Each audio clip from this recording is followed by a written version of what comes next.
অনেকদিন আগে একটা বয়ান করছিলাম, বয়ানের ভিতরে বলছিলাম যে হুজুর আলাইহিস সালাতু ওয়াস সালাম বলেন কওমে লূত কে আল্লাহ তাআলা আযাব দিয়ে ধ্বংস করে দিয়েছে জানেন? কওমে লূত হলো ওই কওম যারা সমকামী ছিল। এর চেয়ে বেশি নিচের বাংলা বলতে লজ্জাও লাগে, বিষয়টা খুবই খারাপ। অনেকে সমকামী শুদ্ধ বাংলা বোঝে না। পুরুষে পুরুষে যৌন চরিতার্থ করা, এটা তো বোঝা গেছে। নারীতে নারীতে যৌন চরিতার্থ করা, এটাকে বলে সমকাম।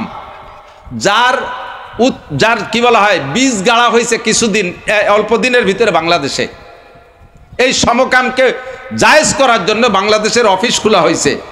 ভয় লাগতেছে কওমে লূতকে সমকামের কারণে আল্লাহ তাআলা গজব দিয়ে ডাবায় দিছে।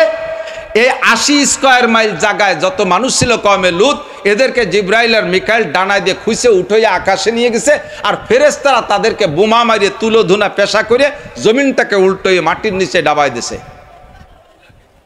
এই জায়গাটা এখনো পর্যন্ত ডাবা আছে, সেটা সাগরে পরিণত হয়েছে। পানি কালো মিশমিচে, বিষের মতো বিষাক্ত পানি, ব্যবহারযোগ্য নয়। এই কওমে লূতকে সমকামের কারণে আল্লাহ ধ্বংস করে দিয়েছে। সেই সমকামের অফিস, সেই সমকামের লাইন বাংলার জমিনে খোলা হয়েছে। ভয় লাগতেছে, আল্লাহর গজবের ভয় লাগতেছে যে গোটা বাংলাদেশকে আল্লাহ তাআলা না ডাবায় দেয় এই গজবের কারণে, এই অন্যায়ের কারণে। আল্লাহ হেফাজত করুক, বলেন আমিন। হুজুর বলেন কওমে লূতের এই অপরাধের কারণে তাদেরকে শাস্তি দেওয়া হয়েছে, যে শাস্তি আমার উম্মতের মধ্যে, আমার উম্মতের 3টে গুনাহ কওমে লূতের ওই অন্যায়ের সমপরিমাণ। আহসানুল ফতোয়া 8ম খণ্ড, সম্ভবত 77 পৃষ্ঠা। আহসানুল ফতোয়া 8ম খণ্ড, সম্ভবত 77 পৃষ্ঠায়, মানে ফতোয়ার কিতাবের ভিতরে হাদিসটাও ওর সাথে ফতোয়ার ভিতরে হাওলা হিসেবে নিয়ে আসছে। যে বলা হয়, হুজুর বলেন আমার উম্মতের 3টে গুনাহ কওমে লূতের ওই সমপরিমাণ অন্যায়, তাদেরকে ওই অন্যায়ের কারণে যেমন গজব দিয়ে ডাবাই দিয়েছে, এই উম্মত সেই অন্যায়গুলো করে তাতেও তাদেরকে ডাবাই দিতে পারে। 1 নম্বরে সমকামও চলতেছে, 2 নম্বরে হলো সেই 3টে গুনাহ। 1 নম্বরে দাড়ি কাটা, পুরুষটা দাড়ি চাষা। কওমে লূত দাড়ি চাষত, যে অন্যায়গুলোর কারণে তাদেরকে ডাবাই দিয়েছে তার ভিতরে একটা তো সমকাম। 2 নম্বরে তারা দাড়ি কাটতো, এই দাড়ি কাটার অপরাধ সেম ওই গুনাহ সমপরিমাণ। 2 নম্বরে টাকনু শুয়ে প্যান্ট পাজামা লুঙ্গি জুব্বা পরা, টাকনু শুয়ে প্যান্ট পাজামা লুঙ্গি জুব্বা পরা, এটা কওমে লূতের ওই অন্যায় সমপরিমাণ। অথবা কওমে লূতের যে অন্যায়গুলোর কারণে আযাব দেওয়া হয়েছিল তার ভিতরে এটাও একটা। 3 নম্বরে গান বাজনা গাওয়া, গান বাজনা গাওয়া বা শোনা, এই 3টা অপরাধও কওমে লূতের ছিল।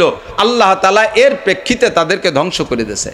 তো আমি বলার পরে একদিন একজনে বলতেছে, হুজুর আমি তো এইটা কাহারও থেকে শুনি নেই, তা আমি যে কবে কোন জায়গা দেখছি তাও আমার হাওলা মনে নাই। জোর দিয়ে বলতে যে একটু দুর্বল হয়ে গেলাম, তা আমার হাওলা মনে নেই, ওরে তো বলতেই হবে। এবং উনি একজন ইসলামী মাইন্ডেরই লোক, উনি একজন ভালো লেখাপড়া ওখানে। এইটা কাহারও থেকে শুনি নেই, আপনি কথা কোত্থেকে বললেন? তো যেহেতু আর খুঁজে পাই না, মনেও নাই, লাস্টে চুপ করে গেলাম। বেশ কিছুদিন কইতাম না।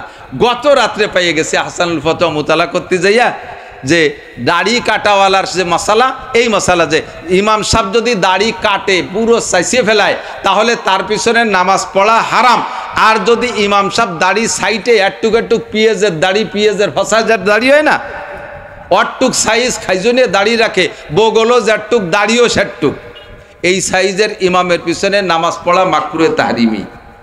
এই বলতে যাইয়া লম্বা আলোচনা আহসানুল ফতোয়া রশিদ আহমদ লুধিয়ানি রহমতুল্লাহ আলাইহে বর্ণনা করেছেন। যে কথাটা বলতেছি, যে মাঝে মাঝে এরকম বলে ফেলাই, হাওলা কোনো না কোনো জায়গা আছে, আমার মনে থাকে না থাকার কারণে হাওলা দিতে পারি না। তারই একটা আজকে বললাম। মহিলা তেলাওয়াতের ভিতর দিয়ে, মনে আছে নাকি? মহিলা তেলাওয়াত করতেছে, তেলাওয়াতের ভিতর দিয়েই কোরআন মানে না, তেলাওয়াত করতেছে রেবার আয়াত, সুদের আয়াত। মহিলা সুদের আয়াত তেলাওয়াত করতেছে, আহাল্লাল্লাহুল বাইয়া ওয়া হাররামার রিবা। পুরুষও তেলাওয়াত করতেছে, আহাল্লাল্লাহুল বাইয়া ওয়া হাররামার রিবা। আল্লাহ ব্যবসাকে হালাল করেছে, সুদকে হারাম করেছে। বলেন ব্যবসা, ব্যবসা, সুদ, জোরে, আরো জোরে। সুদের ওয়াজিব নাকি আমরা বলে ছাড়িয়ে দিছি? কার কারণে ছাড়ছি তা করতে পারি? আগেও ছাড়ি নেই, এখনো ছাড়ি নেই, ভবিষ্যতে যতদিন মাঠে আল্লাহ রাখে আর কিছু বলি না বলি, বেপর্দার সুদের বিপক্ষে বলিই যাব, আর নামাজের পক্ষে বলে যাব। কথা বলুন ঠিক কি ঠিক না?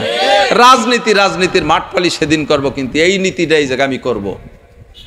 তিলাওয়াত করতেছেন কোরআন শরীফ, কোরআনের ভিতরে পড়তেছেন আহাল্লাহুল বাইয়া ওয়া হাররামার রিবা, অথচ আপনি তিলাওয়াত বন্ধ করে যাইয়ে ব্যারাকের কিস্তি দিচ্ছেন, গ্রামীণ ব্যাংকের কিস্তি দিচ্ছেন, বিআরডিবির কিস্তি দিচ্ছেন, কামাই করতেছেন, মাথার ঘাম পায়ে চলে যাচ্ছে, রক্ত পানি করে টাকা কামাই করতেছেন, সেই টাকারে খরচ করতেছেন, আপনি সুদে কিস্তি পরিশোধ করতেছেন।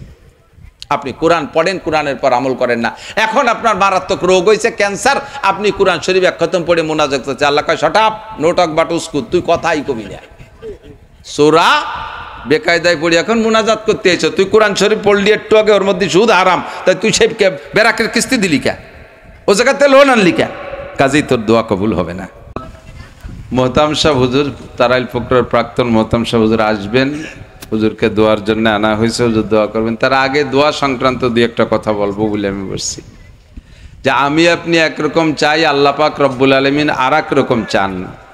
আমার আপনার চাওয়ার মধ্যে কোনো কল্যাণ নাই, আল্লাহর চাওয়ার মধ্যেই সর্বকল্যাণ।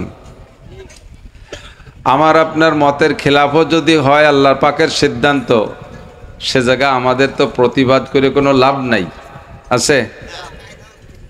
হাজারো প্রতিবাদ করেন, এখন একটা স্লোগান দেন, আল্লাহর বিপক্ষে একটা ধর্মঘট ডেকে দেন, কিছু আসবে যাবে, ম্যাগের ডাক কমবে। বরঞ্চ আল্লাহ যা সিদ্ধান্ত নিয়েছে তার পক্ষে থাকলে আমাদের লাভ হয়ে বসতে পারে। কাজে এই বৃষ্টির ভিতরে আল্লাহর পক্ষ থেকে মঙ্গল আছে মনে করে পড়ি আলহামদুলিল্লাহ। বরঞ্চ একটা হাদিসের ভিতরে এরকম পাওয়া যায় যে নবী আলাইহিস সালাতু ওয়াস সালাম একবার জিবরাইল আলাইহিস সালামের কাছে জিজ্ঞাসা করেছেন, ভাই জিবরাইল, আল্লাহ তাআলা যদি মানুষের উপরে সন্তুষ্ট হয় তাহলে সন্তুষ্টর বহির্প্রকাশ কি দিয়ে ঘটায়? আমি আপনাকে 1 লক্ষ টাকা দিলাম, যেটা আপনার আশা ছিল না, আপনাকে আমি 1 লক্ষ টাকা দিলে আপনি খুশি হবেন না? 1 কোটি টাকা দিলে খুশি হবেন? খুশি হলে কিছু না কিছু তার প্রকাশ সামনের পর হয় কি না? থ্যাংক ইউ, ধন্যবাদ, অমায়িক, দারুণ ইত্যাদি ইত্যাদি কই, চেহারার ভিতরে একটা হাসি হাসি ভাবও বোঝা যায়। তো আমরা মানুষের পর সন্তুষ্ট হলে কিছু না কিছু দিয়ে প্রকাশ করি। তা আল্লাহ তাআলা যদি কোনো মানুষের উপরে সন্তুষ্ট হয়, আল্লাহ তা কী দিয়ে প্রকাশ করেন? তার সন্তুষ্টি, তার খুশি জাহের করেন কি দিয়ে? তো জিবরিল আলাইহিস সালাম বললেন, কোনো এলাকায় কোনো মানুষের উপরে যদি আল্লাহ তাআলা খুশি হয়ে যায়, তাহলে সর্বপ্রথম খুশির প্রকাশ করে আল্লাহ তাআলা বৃষ্টি দিয়ে। কি দিয়ে? 1 নম্বরে বৃষ্টি। তাহলে বোঝা যায় বর্ষা বাদলের ভিতরে আমাদের মোহতাম সাহেব হুজুর, এই মাদ্রাসার হুজুর, এলাকার জনগণ সম্মিলিতভাবে আজকের যে প্রোগ্রামটা করেছে, এরপর মনে হয় কাহারও উপরে আল্লাহ খুশি হয়ে গেছে বিদায় বৃষ্টি দিয়েছে। এই জন্য আল্লাহর পক্ষে হয়ে বলি আলহামদুলিল্লাহ, বিপক্ষে বলে তো কোনো লাভ নাই, আছে নাকি? 2 নম্বর, এরপরে জিবরাইল বললেন, হুজুর বললেন, ভাই জিবরাইল, আল্লাহ তাআলা যদি ওই মানুষটার উপরে আরও বেশি খুশি হয়, যার ওসিলায় বৃষ্টি হলো, যার পর সন্তুষ্ট হয়ে আল্লাহ বৃষ্টি দিলেন, তার উপরে যদি আল্লাহ তাআলা আরও বেশি খুশি হয় তাহলে কি করে? তো জিবরিল আলাইহিস সালাম বললেন, তাহলে আল্লাহ তাআলা ওই লোককে একটা মেয়ে সন্তান দেয়। দুইটাই আমাদের মতের খেলাফ। বৃষ্টি ভালো হয় হোক, আর একদিন হোক, কাজ লোকে মেয়ে ভালো যদি পরপর গোটা 10 কয়, তাহলে কত ভালো, তার ভিতরেও মঙ্গল আছে। হযরত মারিয়াম আলাইহিস সালাতু ওয়াস সালামের মা মারিয়ামকে পেটে রেখে উনি দোয়া করছেন আল্লাহর কাছে, রব্বি ইন্নী নাযারতু মা ফি বাতনি মুহাররারান ফাতাকাব্বাল মিন্নি। আল্লাহ, মারিয়ামের আব্বাজি তো ওনাকে পেটে রেখে ইন্তেকাল করছেন, বাইতুল মুকাদ্দাসের ইমাম ছিলেন হযরত ইমরান আলাইহিস সালাম। তো মারিয়ামের মা দোয়া করছে, মান্নত করছে, রব্বি ইন্নী নাযারতু মা ফি বাতনি মুহাররারান, আল্লাহ, আমার পেটে যে সন্তানটা আছে একে আমি আজাদ করে দেব বাইতুল মুকাদ্দাসের খাদেম হিসেবে। তার কথার দ্বারা, ভাষার দ্বারা বোঝা যায় যে ওনার মনে মনে নিয়ত, পেটে বাইতুল মুকাদ্দাসের খাদেম হইতে জন্য সর্বক্ষণ তার মধ্যে থাকতে হলে তো অবশ্যই একটা পুত্র সন্তান হতে হবে। তো যদিও মান্নত করছে এক ভাষায়, কিন্তু মনে মনে নিয়ত হলে একটা পুত্র সন্তান হবে। কিছুদিন পর যখন ফালাম্মা ওয়াযাআতহা, যখন ডেলিভারি হয়ে গেছে, বাচ্চারা ভূমিষ্ঠ হলো, দেখে যে একটা কন্যা সন্তান। তো মারিয়ামের মা বলতেছে, রব্বি ইন্নী ওয়াযাতুহা উনসা, আল্লাহ, আমি যে বাইতুল মুকাদ্দাসের খাদেম বানায় দেবো যে সন্তানরে মান্নত করেছি, সেটাতে এখন বাচ্চা কন্যা হলো, মেয়ে হলো। তো মেয়ে বাচ্চারে আমি কিভাবে বাইতুল মুকাদ্দাসের খাদেম বানাই দেব? আল্লাহ তো বললেন যে তুমি তো বলো নাই যে ছেলে হইলে দেব, তুমি বলছো পেটে যা আছে জন্ম হইলে বাইতুল মুকাদ্দাসে দিবা। কাজেই মেয়ে হোক আর ছেলে হোক ওটা বাইতুল মুকাদ্দাসে দিতেই হবে। তবে তুমি চিন্তা করতেছ যে পুত্র সন্তান হলে ভালো হইতো, মেয়ে কেমন হলো, মেয়ে হলি তো সবাই একটু সর্বকালেই মন খারাপ। তো আল্লাহ পাক সান্ত্বনা দিয়ে বললেন তোমার যে মেয়েটা হয়েছে ওয়ালাইসা জাকারুকাল উনসা, ওয়ালাইসা জাকারুকাল উনসা, হাজারো পুরুষের চাইতে তোমার মেয়েটা অনেক দামি ও নামি হবে। মেয়েটা হাজারো পুরুষের চেয়ে অনেক নামি ও দামি হবে। ওই মেয়েটার নাম মারিয়াম রেখেছে। মারিয়াম রাখার পরে ধীরে ধীরে যখন বড় হয়েছে, বাইতুল মুকাদ্দাসের কিস্সা অনেক লম্বা, ওটা বলতে সময় নাই। তো সেই মারিয়ামের পেটে আল্লাহ তাআলা পুরুষের স্পর্শ ছাড়া গর্ভধারণ করাই দিয়ে যে সন্তানটা দিলেন সেইটা জলিলুল কদর শ্রেষ্ঠ 4 জন রসুলের একজন হযরত ঈসা আলাইহিস সালাতু ওয়াস সালাম। তো ঈসা আলাইহিস সালাম শ্রেষ্ঠ রসুলদের ভিতরে অন্যতম একজন। তার মা মারিয়াম অবশ্যই হাজারো লাখো পুরুষের চাইতে দামি কিনা কথা বলেন। তা আমরা কন্যাকে অপছন্দ করলেও কন্যার ভিতরে কল্যাণ থাকতে পারে। তো আল্লাহ তাআলা ওই লোকটার পর বেশি সন্তুষ্ট হইয়া তাকে কি দিছে? একটা কন্যা সন্তান দিয়েছে। জিবরিল আলাইহিস সালামকে হুজুর বললেন, ভাই জিবরাইল, ওই লোকটার পর যদি আল্লাহ তাআলা সর্বোচ্চ খুশি হয়ে যায়, এ তো সেকেন্ড খুশিতে মেয়ে দিছে, প্রথম খুশিতে বৃষ্টি দিছে, ওই লোকটার পর সর্বোচ্চ খুশি হলে কি দেয়? তো জিবরিল আলাইহিস সালাম বললেন ওই লোকটার উপরে সর্বোচ্চ খুশি হয়ে গেলে আল্লাহ তাআলা ওর বাড়ি মেহমান পাঠায় দেয়। প্রত্যেক যে জিনিসটা আল্লাহ তাআলা খুশি হয়ে প্রকাশ করতেছেন সেইটাই আমাদের কিন্তু মতের খেলাফ। মেহমান হইলে ভালো হয় যদি মেহমানটা মেহমানের মতো হয়। আর একই মেহমান যদি ডেলি আসে আর খাওয়ার সময় সে ওঠে, দুপুরে খানা খাইতে পারছেন আর প্রত্যেক দিন আসে, তাহলে কেমন লাগে? আর সময় তুমি পাও না আসতি, কপাল গোছায় পড়ে। তো আল্লাহ তাআলা যেটা চান, যেটা মঙ্গল মনে করেন সেটা আমাদের জন্য বরাদ্দ রেখেছেন। আমরা আল্লাহর পক্ষে থাকবো তো ইনশাআল্লাহ। সকলে পড়ি আলহামদুলিল্লাহ, সবাই পড়ি আলহামদুলিল্লাহ। অভিযোগের কিছুই নাই। আমাদের আজকে যিনি মুআজ্জাজ মেহমান হযরত মাওলানা মুফতি আরিফ বিন হাবিব সাহেব, ওনাকে পাওয়া বড় কঠিন। ওলামায়ে কেরাম আল্লাহর রহমতে কেউ কেউ এত দামি সোনার হরিণের মতো, সোনার হরিণ তো আমাকে এলাকাতে আছে 2-1টা না, সোনার হরিণ আছে নাকি? সোনার হরিণ সুন্দরবনেও নাই। সোনার হরিণ কারি নামই আছে, সোনার হরিণীর অস্তিত্ব নাই। তো আল্লাহর রহমত উলামায়ে কেরামদের ভিতরে কেউ কেউকে আল্লাহ এত কবুল করে ফেলাইছে, যার ভিতরে অন্যতম বর্তমানে মুফতি আরিফ বিন হাবিব। তাকে সিজনে পাওয়া বড় কঠিন। তো আপনাদের মোহতামিম সাহেব অনেক চেষ্টা করে যে সময়টুক পাইছে তা হলো আজ। আর আমি তার চাচা শ্বশুর, তো ওই সুবাদে আমাকে বলছে যে কাকা আপনি একটু আইসেন। পাইছি যখন, তো আজকে উনার দেওয়া টাইম, পরবর্তীতে আর সময় নেই তাদের। আল্লাহ পাক রব্বুল আলামিন তার জবান থেকে মাগরিব থেকে ঈশা পর্যন্ত যা শোনার সুযোগ করে দিয়েছেন, তারপর আমাদের আমল করার তৌফিক দান করুন। সবাই বলি আমিন। সুখেও আলহামদুলিল্লাহ, দুঃখেও আলহামদুলিল্লাহ। এটাই হলো ইমানের লক্ষণ। হুজুর ইমানের আলোচনা করছেন এখানে। ইমানের অনেক প্রমাণ আছে কোরআন শরীফের ভিতরে, প্রচুর প্রমাণ। এ হলে ইমানদার, ওই হলে ইমানদার। এটাও ইমানের আলামত যে সর্বহালাতে আল্লাহর সিদ্ধান্তের উপরে সন্তুষ্ট থাকা। তো এই বৃষ্টির উপরে আমরা সন্তুষ্ট থেকে বলি আলহামদুলিল্লাহ। ঝড় ছাড়ছে কঠিনভাবে, এক বুজুর্গের কিস্সা আসছে, কঠিনভাবে ঝড় ছাড়ছে, দক্ষিণে ঝড়।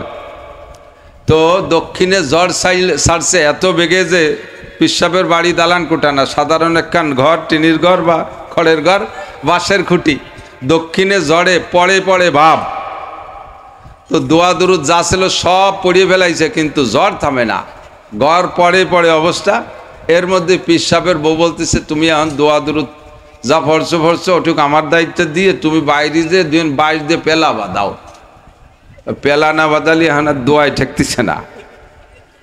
তো পিসাব বাইরে বেরোইয়া ঘরে পেলা বাঁধাবে, কোন দিক বাঁধাবে? দক্ষিণে ঝড়, উত্তর পাশে বাঁধাবে না। তো পিসাব যাইয়া ওই ঝড় যেদিকের পেলাও সেই দিকের বাঁধাইছে। তো বুড়ি কয়, হাসে আর কয় কি তুমি পি রয়ে কি আরই বলো দিয়ে গেছে নাকি? ঝড়ও যেদিকের পেলাও সেদিকের, উল্টো দিক বাঁধাবা না। তো পিসাব বলতেছে আরে বলদ, আল্লাহ যদি সিদ্ধান্ত নেয় যে আমার ঘর ফেলাবেই, তাহলে আমি লোহার খুঁটি যে পেলা বাঁধালিকে ঠেয়াতে পারবো? তা আল্লাহ আমার ঘর ফেলানোর সিদ্ধান্ত নিয়েছে দক্ষিণে ঝড় দিয়ে, আমি উত্তর পাশে পেলা বাদালি, আল্লাহর সাথে বিরোধিতা করা হবে না? তা আল্লাহর সাথে বিরোধিতা করে কেউ কোনোদিন টিকতে পারছে? কাজে আমি বিরোধিতা বাদ দিয়ে আল্লাহও যা চাই আমিও সেই দিক দিয়ে পেলা বাদাইছি। তো পেলা বাদানোর সাথে সাথে এই ইয়াকিন আল্লাহর উপরে রাখার সাথে সাথে আল্লাহ তাআলা ঝড় বন্ধ করে দিয়েছে। বলে আপনাদের রামদের বাজার কোন দিকে? এদিক নাকি? বেশ আগে আমি তখন তারাইল ফুকরো পড়ি। ফুকরো ছিল মকু মজুমদার। একেবারে আপনাদেরও মনে থাকতে পারে কেরকের ঘটনাটা বাস্তব। বিকেলবেলা আমি আর মকু মজুমদার দুইজনে রামদের হাটে আসছি, ওখান থেকে মাদ্রাসার দিক যাচ্ছি। শেষ মতো পাকা রাস্তা একটাও হয় নাই, ওই পাশে কোন দিক দিয়ে যেন বিলির মধ্যে দিয়ে যাই ফুকরো মাদ্রাসা বরাবর উঠতাম। তো মাঝখানে গেলে একটা শীষ, মেঘের একটা শীষ এভাবে নামলো, নামিয়ে ওখানে কয়েকটা বাড়ি ছিল একেবারে পাকাইয়া উড়াই নিয়ে গেছিল। মনে আছে নাকি? কয়েকটা বাড়ি ছিল পাকাইয়া উড়াই নিয়ে গেছে। আমরা দুইজন দৌড়াইয়া উঠলাম এক হিন্দু বাড়ি। তো হিন্দু বাড়ি ঢুকিয়া আমরা তো দোয়া দুরুদ যা জানি পড়তেছি, কিন্তু ওই হিন্দুরা ওরা যা যা জানে ওদের দোয়া কালাম তাই পড়তেছে, কিন্তু কোনো কাজ হয় না। এ বাড়ি ভাঙ্গে ও বাড়ি ভাঙ্গে। এখন মেঘ মাঝে মাঝে এদিক রোগ দেয়, ঝড় এদিক আসে। হিন্দু মহিলা বলতেছে, বাবা তোমরা যাও আরো, তাই একটু আরো দিক। কি ওরি কয় যে মসজিদের দ্বারে দাঁড়ায় যে কানে দিয়ে কি কয় তাই একটু কও দিক। তা বলে ওয়া কতি হলি এই ঘরের যা যা আছে ওই মূর্তি টুর্তি সব ফেলাতে হবে না, ইয়ানে ওগুলোর ভিতরে আজানে কাজ হবে না। এখন বাসার তাগিদে সামনে এ পাশের বাড়ি ও পাশের বাড়ি উড়াইয়া প্রায় 30-40 হাত উপরে উড়াই নিয়ে গেছে টিনের ঘর। মনে আছে না মুরব্বীরা? 40 বছর টছর হবে আগে। তো সেই সময় ঝড় সব ঘর উড়ে নিয়ে যাচ্ছে, ওনাদের দিকে আসতে যায়। সে সময় যা বলবো তাই মানতে রাজি। তো বললাম যেগুলো ফেলাও। মহিলা ঘরের ভিতরে যা ছিল মূর্তি ঠ্যাং ধরে ধরে উঠোনে চালিয়ে ফেলে দিছে। ঘর যখন খালি হয়ে গেছে আমি দিলাম আজান। আজান দিলে আলহামদুলিল্লাহ 2-3 শব্দ বলতে বলতে ঝড় থেমে গেল।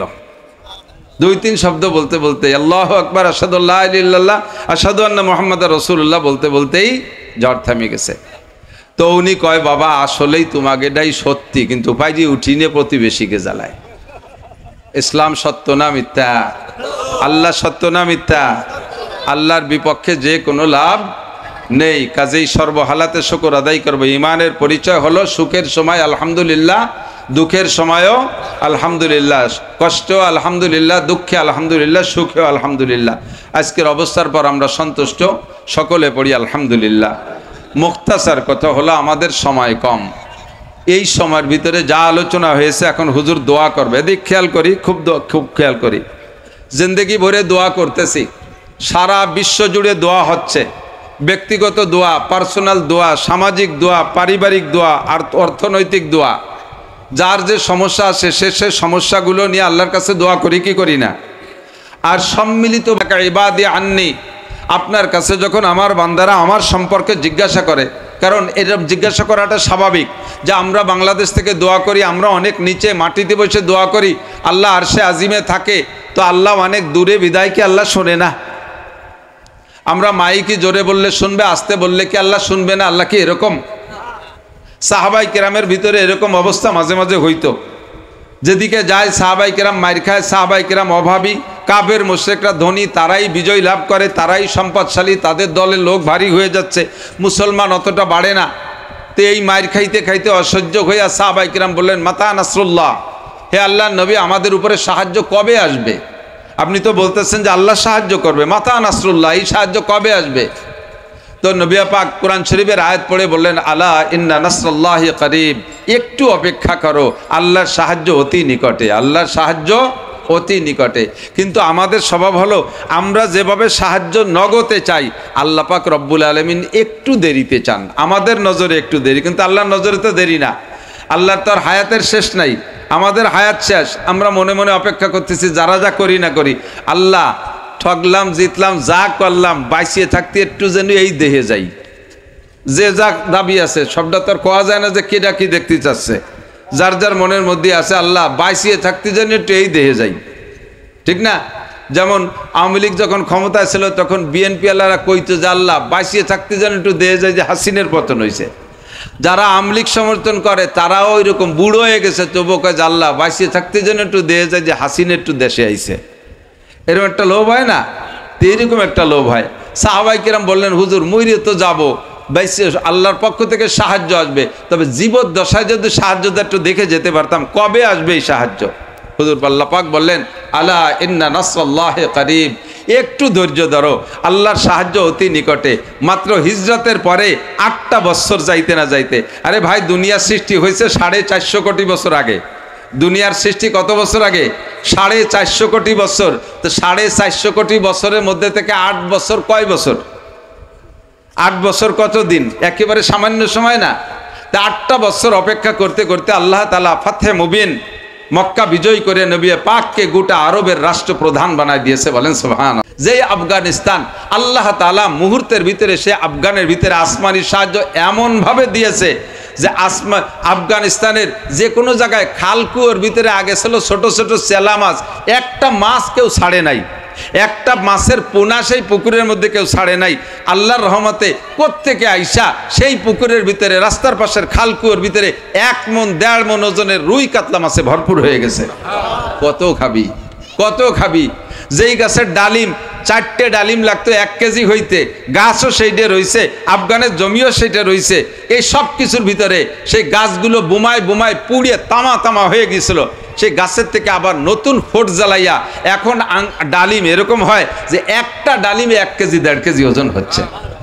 যেই আমেরিকালারা মাইরিয়ে টাইরিয়ে পালাইছে, সেই আমেরিকালারা আফগানের পাগড়িওয়ালা মোল্লাকে সাথে লাইন করতেছে, হুজুর আমাকে কি 2 বোতল জুস দেওয়া যায় নাকি? সে আফগানি ডালিমের জুস খাওয়ার জন্য ওকে জিব্বেই পানি সামলাতে পারতেছে না।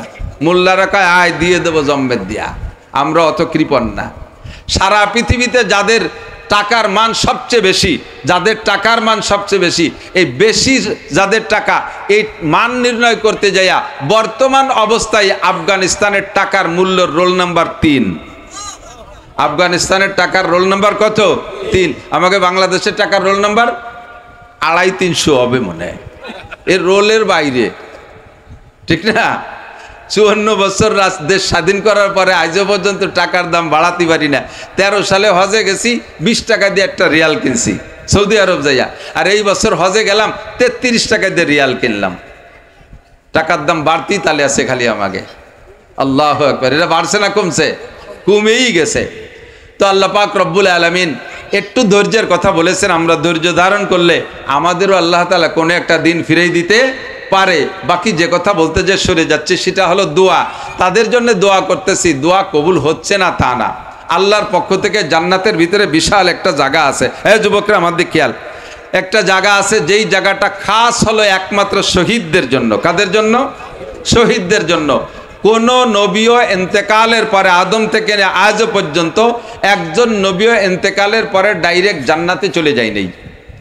আলমে বরজাক, কবর আর হাসরের মাঝে, দুনিয়া আর হাসরের মাঝে একটা জগতের নাম হলো আলমে বরজাক, যাকে আমরা কবরের জগৎ বলি। এই জায়গায় শান্তিও আছে, শাস্তিও আছে। তবে এটা এ জায়গার শান্তির নাম জান্নাত না, আর এ জায়গার শাস্তির নামও জাহান্নাম না। জান্নাতের কিছু আলো বাতাস আর জাহান্নামের কিছু সাজা শাস্তি ওই আলমে বরজাকে উপভোগ হয়। মূল জান্নাত আর জাহান্নাম হাসরের মাঠ কায়েম হওয়ার পরে যাই হবে। তবে কোন নবী রসুল ইন্তেকালের পরে আজও ডাইরেক্ট জান্নাতে যান নাই। বলা হয় অধিকাংশ নবী রসুল যার যার কবরে জীবিত আছে। বিশেষ করে আমাদের নবী হায়াতের নবী হুজুর আমাদের নবী কবরে জীবিত আছে। আপনারা মদিনায় যাবেন, যে রসুলের রওজায় দিয়ে সালাম দেবেন, আসসালাতু ওয়াসসালামু আলাইকা ইয়া রাসূলুল্লাহ, আসসালাতু ওয়াসসালামু আলাইকা ইয়া হাবিবাল্লাহ।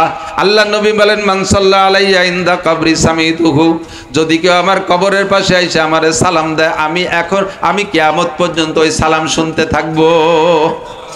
আমি কবরে জীবিত, আমার উম্মত কাছে এসে সালাম দিলে আমি সালাম শুনি, আর আমি সালামের জবাবও দেই। কিন্তু আমাদের কান নাই বিধায় আমরা শুনি না। নবী পাক শোনেন, ওমান সাল্লাহ আলাইয়া নায়ান উবলিকতুহু, হুজুর বলেন যে দূর থেকে সালাম দেয়, বাংলাদেশ থেকে, জাপান থেকে, চীন থেকে, আমেরিকা থেকে, অর্থাৎ আমি জীবদ্দশায় যতটুক দূরের আওয়াজ শুনতাম, আমি কবরে যাওয়ার পরও অতটুক দূর থেকে ডাক দিলে শুনবো। জীবদ্দশায় যত দূরের আওয়াজ আমি শুনতাম না, মরার পরও অত দূরের আওয়াজ আমি শুনবো না। তবে আমার উম্মত যদি দূর থেকে দুরুদ ও সালাম পড়ে, ফেরেশতার মাধ্যমে আল্লাহ তাআলা আমার কবরে পৌঁছাইয়া দেয়। অ্যাড্রেস ঠিকানা সহ হুজুর বাহিরবাগ ছোট বাহিরবাগ থেকে আব্দুর রহমান আপনার নামে দুরূদ শরীফ পড়ছে, পড়েন সাল্লাল্লাহু আলাইহি সাল্লাম, সাল্লাল্লাহু আলাইহি ওয়াসাল্লাম। এক্ষুনি ঠিকানা আর জায়গা এই পজিশনের ভিডিও সহ হুজুর আলাইহিস সালামের কাছে ফেরেশতা পৌঁছিয়ে দিয়েছে হায়াতের নবী। তবে এক হুজুর কবরে আছেন, জান্নাতের আলো বাতাস পাচ্ছেন, জান্নাতে যান নাই। দোস্ত, একমাত্র এটার দ্বারা আবার অন্য কিছু বোঝা যাবে না, এর দ্বারা অন্য কিছু বুঝবেন না যে তাহলে নবীদের চাইতে থেকে ওনাদের দাম বেশি, এটা না। এটা আল্লাহ তাআলা তাদেরকে একটা সাইডে সম্মানই করেছেন, যারা ইসলামের জন্য শাহাদত বরণ করেছে। এরকম শহীদের ক্লাস 18টা। 18 প্রকারের মরণকে শহীদ বলে। কয় প্রকার? 18 প্রকারের মরণকে শহীদ বলে। তন্মধ্যে নাম্বার 1, 1 নম্বর, কাফের মুশরিকের সাথে লড়াই করে ইসলামের পক্ষে থাইকা কাফের মুশরিকের সাথে লড়াই করতে করতে যারা ইন্তেকাল করে তারা 1 নম্বর শহীদ। এই শহীদরা ইন্তেকালের পরে তাদেরকে ডাইরেক্ট জান্নাতে পাঠায় দেওয়া হয়, তাদের আর কোথাও কোনো কিছু না, তাদেরকে দেওয়া হয় জান্নাতের ভিতরে। কিভাবে? একটা সবুজ বরণের পাখির সিনার ভিতরে রুহুটা ঢুকোই দিয়া ওই পাখিটাকে জান্নাতের মধ্যে ছেড়ে দেয়। হাসরের মাঠ কায়েম হওয়ার পরে আবার মূল বডিতে ময়দানে আনা হবে, হাসরের মাঠ কায়েমের পরে আবার মূল বডিতে মানবিক বডিতে আনা হবে। তবে হাসরের মাঠ কায়েমের আগ পর্যন্ত পাখির সিনার মধ্যে থাইকা এই সমস্ত রুহুগুলো জান্নাতের ভিতরে বিচরণ করতে থাকে, জান্নাতের গাছের ফল খায়। বলেন না সুবহানাল্লাহ। তো এই মর্যাদাটা দেওয়ার জন্য আল্লাহ তাআলা জান্নাতের মধ্যে সুহাদাদের একটা বিশাল ময়দান রেখেছেন, বিশাল একটা সেক্টর রাখছে।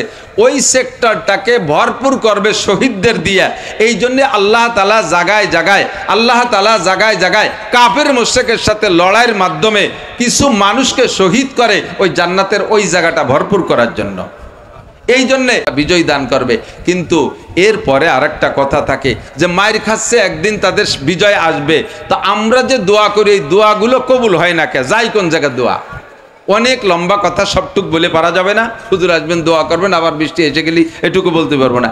দোয়া কবুল হওয়ার জন্য শর্ত আছে, দোয়া কবুল হওয়ার জন্য শর্ত আছে। আমরা তাদের পক্ষে দোয়া করছি, আমাদের দোয়া কবুল হয় না কেন? তো ইব্রাহিম ইবনে আদহাম রহমাতুল্লাহ আলাইহি, ইব্রাহিম ইবনে আদহাম বলখি বলা হয়, বলকের রাজা ছিলেন, বহুত বড় বুজুর্গ। उनार कासे एक शागिर्द जाए बोलते से हजरत हम कुरान करीम के अंदर पढ़ा है अल्लाह ताला ने फरमाया उदोनी अस्तजिब लकुम। আমরা কোরআনের মধ্যে পড়েছি আল্লাহ নিজেই বলেছেন তোমরা দোয়া করো, দোয়া কবুল করব। একেবারে জিস জায়গায় চলে আসছি, কথাগুলো মনে রাখার জন্য অনুরোধ, খেয়াল থাকবে তো ইনশাআল্লাহ। তো আমরা কোরআনে পড়লাম যে আল্লাহ বললেন দোয়া করো, দোয়া কবুল করব। আর আল্লাহ পাকের স্বভাব হলো ওয়াইনাল্লাহা লা ইউখলিফুল মিয়াদ, আল্লাহ তাআলা ওয়াদা খিলাফ করে না, আল্লাহ তাআলা ওয়াদা খিলাফ করে না। তো আল্লাহ তাআলার ওয়াদা যদি ঠিক রাখতে হয়, আমরা এত দোয়া করি তো দোয়া তো কবুল হচ্ছে না, কারণ কি? এই তোমরা ক্যামেরাওয়ালারা কাজ সেরে সরে যাও, ওই বাসা লাগে দেখতে যাও। ক্যামেরাওয়ালাদেরকে রাগ করেন না, ওরা সরে যাক, ক্যামেরা থাক। ক্যামেরা না থাকলে আরিফ বিন হাবিবরে চেনতেন কি দিয়ে? ইউটিউবের মাধ্যমেই তো বক্তাকে চেনাচিনি, ওরা এগুলো থাক মেশিন। তোমরা সরে জায়গা দাও, এই ছোটরা তোরা সর, একদিক যা, একদিক সরে পড়, দাঁড়ায় থাইস কেন? ওই বয় নয় সর নয় যা, জায়গা চাপ, এটা কিছু কর। এমনি এলো বৃষ্টিতে চেল্লা বেলা, যতই সবাই রে পাম্প করতে দিস না, আমারও তো মন খারাপ। আল্লাহু আকবার। তো ইব্রাহিম ইবনে আদমকে বলতেছে আমরা দোয়া করি, দোয়া কবুল হয় না কেন? তো ইব্রাহিম ইবনে আদম বলতেছেন দোয়া কবুল না হওয়ার কারণ 5টা। কয়টা? এই 5টা কথা শেষ, এরপরে হুজুরে নিয়ে আসবেন, দোয়া করে দেবে হুজুর। আমরা ওই 5টা দোষ থেকে মুক্ত হতে পারলে দোয়া কবুল হবে। এই 5টা কারণে দোয়া কবুল হয় না। কয় কারণ? 5 কারণ। যেমন উদাহরণে বলি, মাঝে মাঝে হোমিওপ্যাথ একটা চিকিৎসা আছেন আমাদের দেশে। হোমিওপ্যাথ চিকিৎসার যদি ডাক্তার ভালো অভিজ্ঞ হয়, যদি ওনার ডায়াগনোসিসের রোগটাকে সঠিকভাবে নির্ণয় করতে পারে, আর রোগ হিসেবে যদি ঔষধ দেয়, আর ঔষধ যদি আমেরিকার বিটি কোম্পানির হয় অথবা জার্মানি হয়, এই 2 প্রকার বিদেশি ওষুধ হোমিওপ্যাথের ভিতরে খুব মানসম্মত ওষুধ। তো জার্মানি ওষুধ অথবা আমেরিকার বিটি কোম্পানি ঔষধ যদি হয় আর রোগ যদি সঠিকভাবে ধরতে পারে, তাহলে হোমিওপ্যাথে কিন্তু ভালো চিকিৎসা হয়। ওর একটা লাভ আছে, হোমিওপ্যাথ চিকিৎসার লাভ হলো উপকার হয়, যদি নাও হয় তাহলে কমপক্ষে সাইড এফেক্ট নাই, পার্শ্ব প্রতিক্রিয়া নাই, মারাত্মক ধরনের ক্ষতি করে না।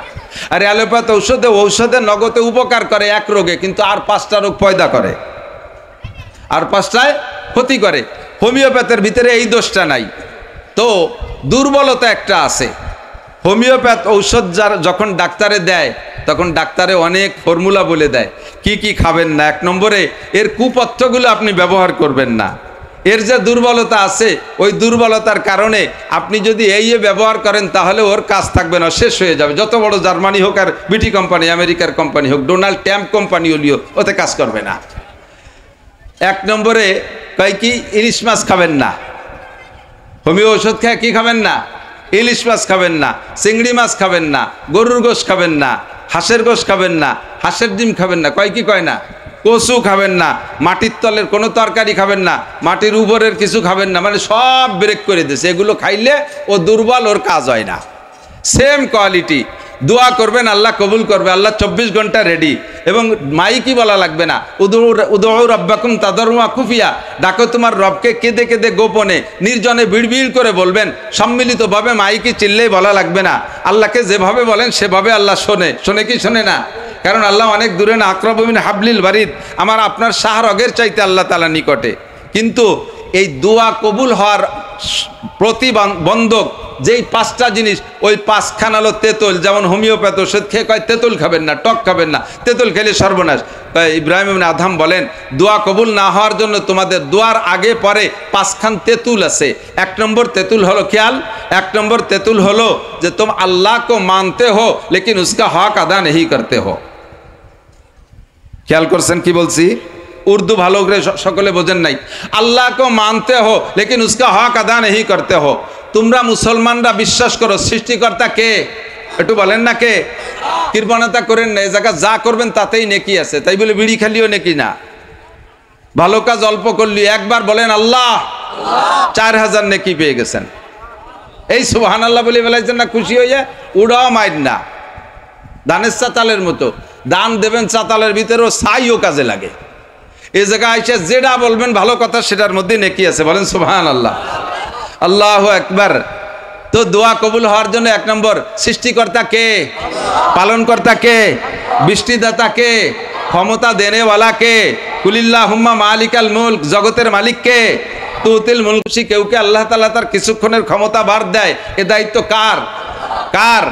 আবার কিছুদিন পর অপছন্দ হলে হাত থেকে কেড়ে নিয়ে যায়। হাজারো শক্তি পিছনে থাকলে ঠেকানোর ক্ষমতা থাকে? এই হাত থেকে কেড়ে নেয় কে? একিন আছে একটু বলেন, মন থেকে বলেন আছে?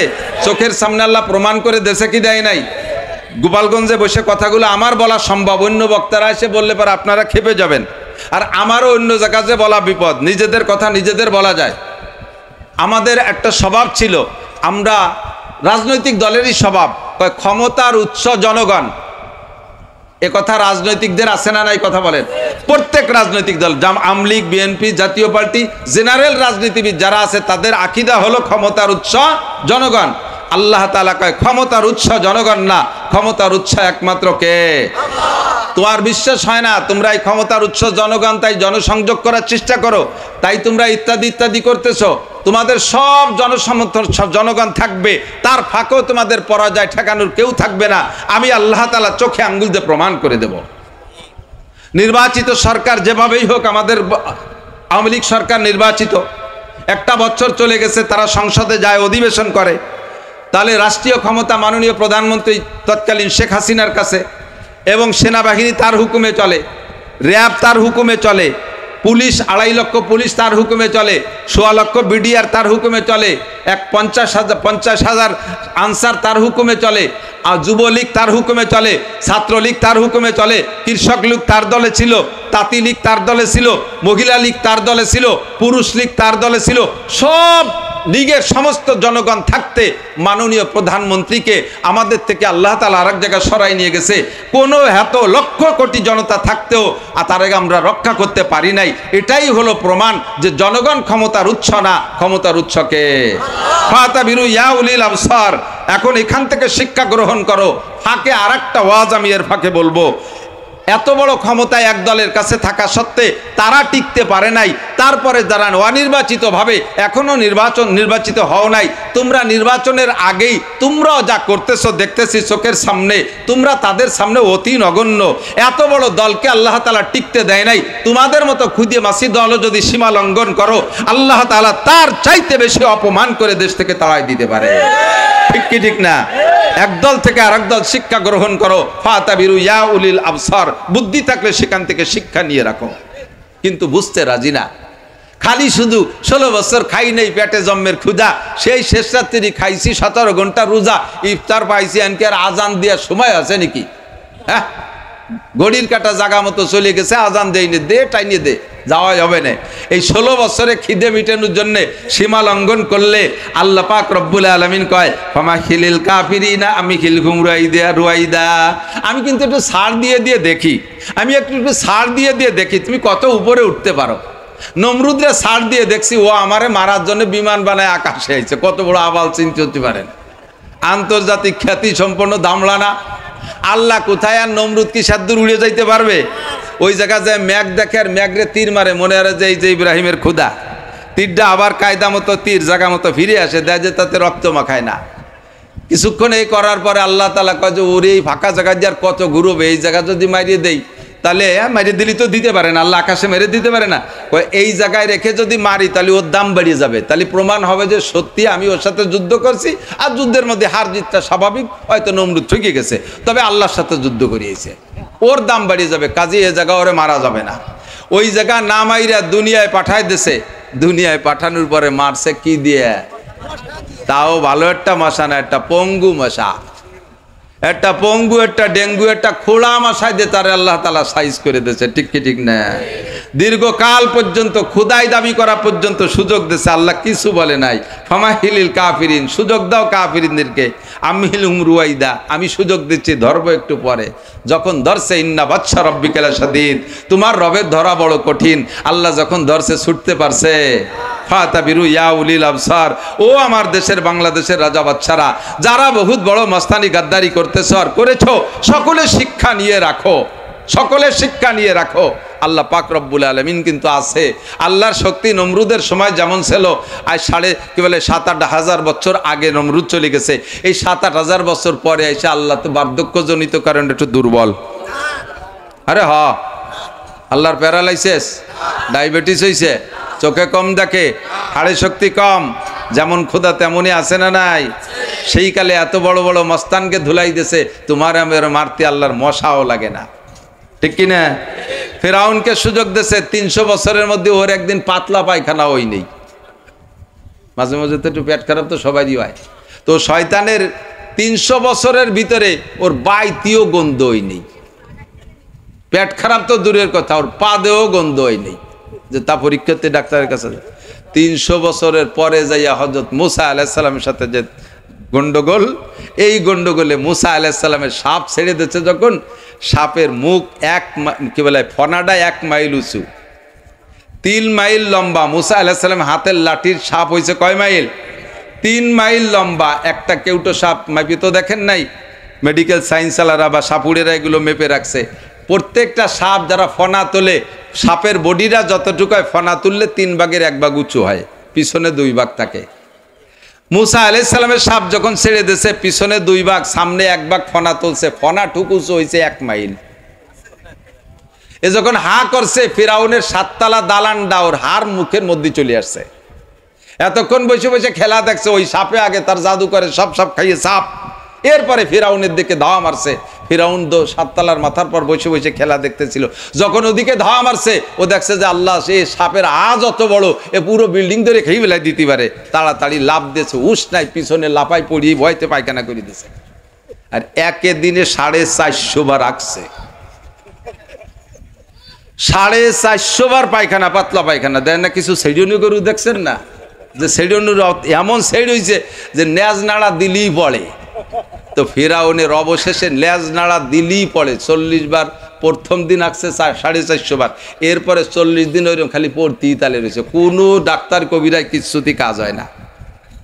লাস্টে যে ফাকালাল মাউজা ফাবারিয়া তাফসীরে জালালাইনে লিখছে, কুশো কলায়, কলার কুশো কলা ভিজাইয়া পানি খাইছে, তারপরে পেট টাইট হয়েছে।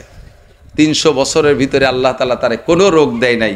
আর যখন ধরছে, আল্লাহ তাআলা সাইজ করে দিয়েছে, নীল দরিয়ার ভিতরে ডুবাইয়া চুবাইয়া আল্লাহ তাআলা তাকে শেষ করে দিয়েছে। ফামাহিলিল কাফিরিন আমহিলহুম রুয়াইদা, আমি একটু সুযোগ দিয়ে একটু দেখি সৃষ্টিকর্তা কে, পালনকর্তা কে। আমার যুবকরা, আমার সোনার, আমার প্রাণপ্রিয় বন্ধুরা, তোমরা একটু ভালো হয়ে যাও। বুড়োরা তো এমনি ভালো হয়ে গেছে, বুড়োকে এখন আটতি বল নাই। হ্যাঁ বলছে বুড়োরা কি ভালো হয়েছে না খাইছি অরেন্য ভালো, বুড়ো হলেই ভালো হতে হয়, কারণ সিংহের মতো শক্তি সাহস সব হয়ে গেছে গত, কোনো মতে আজ বেঁচে আছি ভাই খ্যাক শিয়ালের মতো।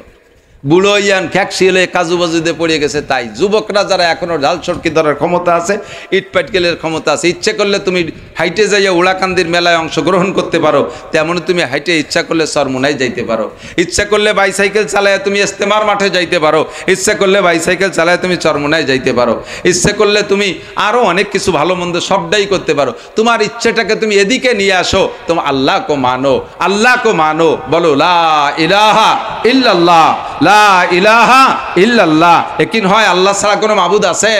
আর কোনো মাবুদ হতে পারে? সম্ভব, কেউ উপাস্য হতে পারে না। লা ইলাহা ইল্লাল্লাহ। अल्लाह को मानते हो लेकिन उसका हक अदा नहीं करते हो। যদি জিজ্ঞেস করি বলো তো তোমার রব কে, সবাই বলবো আল্লাহ। বলেন কে? আল্লাহ। কিন্তু এই শিকারের পরে আল্লাহর যেটা হক আছে এইটা তো পালন করি না। আল্লাহর কি হক? ফরজে হক আউয়াল বাজা আওয়ারদানাস। এক নম্বর ফরজ হলো 5 ওয়াক্ত খামসু সালাওয়াত, 5 ওয়াক্ত নামাজ। 5 ওয়াক্ত নামাজ। যুবক তোমাকে যদি ইবাদতের পাশে শুধু ইবাদত দিয়ে যদি খেয়াল করে না, প্রত্যেকটা ইবাদত দিয়ে শুধু আখিরাতের লোভ দেই, তাহলে মানুষের আখিরাতের প্রতি বিশ্বাস আছে খুব কম পার্সেন্ট মানুষের। যেহেতু পরিবেশ ভালো না বিধায় ভালো করে ব্যাখ্যা দিয়ে বুঝাইতে পারতেছি না, সংক্ষেপ সময়ের ভিতরে খুব কম পার্সেন্ট মানুষের আখিরাতের প্রতি বিশ্বাস আছে। আল্লাহ আছে, আখিরাত আছে, তার সামনে দাঁড়াইতে হবে, 4টি প্রশ্নের জবাব দিতে হবে, কবর আছে, আযাব হয় সেখানে, হাসর হবে, কিয়ামতের ময়দান হবে, সেখানে মিজানের দাড়ি পাল্লে আমার নেকি বদি মাপা হবে, আমাকে পুলসিরাত পার হওয়া ছাড়া জান্নাতে যাওয়া যাবে না। এই কথাগুলোর প্রতি যদি মানুষের বিশ্বাস হয়, তাহলে ওই বিপদ থেকে, ওই সব জায়গা বিপদ আছে, ওই বিপদ থেকে মুক্তির একটি মাত্র পথ, সেই পথটা কেউ ছাড়তো না। সেই পথটা হলো খামসু সালাওয়াত, 5 ওয়াক্ত নামাজ। কথা কান? আরে ভাই, কবর আযাব সত্য না মিথ্যা? একটু বলেন সত্য না মিথ্যা? বাঁচার বিকল্প কোনো আমল নেই। 1000 হজ আছে আপনার আমল নামায়, আপনাকে হজে কবর আযাব থেকে বাঁচাইতে পারবে না। 1 লক্ষ খতম কোরআন আছে আপনার আমল নামায়, খতমে কোরআনে আপনার কবর আযাব থেকে বাঁচাইতে পারবে না। আপনার 40টা চিল্লে আছে আমল নামায়, চিল্লাই আপনার কবর আযাব থেকে বাঁচাইতে পারবে না।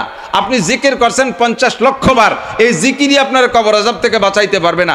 কবর আযাব থেকে বাঁচার জন্য একটি মাত্র আমল, সেইটা হলো খামসু সালাওয়াত, 5 ওয়াক্ত নামাজ। নবী পাক বলেন, মান হাফাজা আলাস সালাওয়াত আকরামাহুল্লাহ বিখামসি খিসাল। যে ব্যক্তি 5 ওয়াক্ত নামাজ পড়ে, আল্লাহ তাআলা তাকে 5টি পুরস্কার দেয়। 1 নম্বর পুরস্কার ইরফানহু যিকুল আইশ, ওই লোকটাকে দুনিয়ায় রিজিকের অভাব দেয় না, 1 নম্বর পুরস্কার। 2 নম্বর পুরস্কার ওয়া আযাবুল কবর, নামাজি ব্যক্তিকে আল্লাহ তাআলা কবরে আযাব দেয় না। কন্যা সুবহানাল্লাহ। তাহলে নামাজ ছাড়া কবর আযাবের থেকে বাঁচার কোনো বিকল্প আমল নেই। অন্য আমলের দ্বারা অন্য ফজিলত পাবেন, অন্য আমলের দ্বারা অন্য ফজিলত পাবেন, কিন্তু কবর আযাব থেকে বাঁচার আমল কি? আরো জোরে বলছেন সবাই। কিয়ামতে আমাকে অভিযুক্ত করতে হবে না, আমাকে নাসির হুজুর আমরা এত মানতাম, হুজুর যদি এই কথাটা একটু টাইট করে কত, তাহলে আল্লাহ জানো না আমরা কত ভালো নামাজ না পড়ি আমরা ছাড়ি।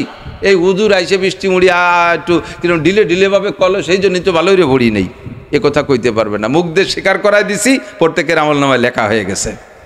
ওই আমল নামা খুলে দিয়ে আল্লাহ বলবে, দেখ সূরা তোর আমল নামে আছে না নাই। তুই নিজেই কইছিস যে কবর আযাব থেকে বাঁচার একমাত্র আমলের নাম কি? আবার বলেন কি? সবাই বলেছে, ঠিক না? তাহলে যদি কবর আযাবকে বিশ্বাস করতেন, তাহলে কেউ নামাজ ছাড়তেন না। যুবক, তুমি যেহেতু স্বীকার করেছো এটা আল্লাহর হক, 5 ওয়াক্ত নামাজ, আল্লাহকে আল্লাহ বলে স্বীকার করো, কিন্তু তার হক আদায় করো না। এরকম আল্লাহর হক বহুত আছে, বলতে সময় লেগে যাবে। 2 নম্বর হলো দোয়া কবুল না হওয়ার জন্য আল্লাহ দোয়া করি কোন সময়? নামাজ নাই, কালাম নাই। দেন না, শবে বরাত, আমি তো বহুকাল ইমামতিও করছি।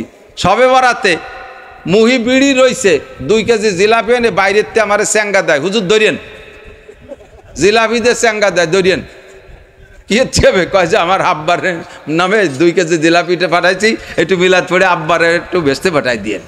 তা তুই আয়, কয় না আমি হলো বিড়ি খাচ্ছি। এই দাতালের জিলাপির অপেক্ষা কি আল্লাহ করে? আল্লাহ কি এর জিলাপির ভুকা? আপনারাও কি ভুকা?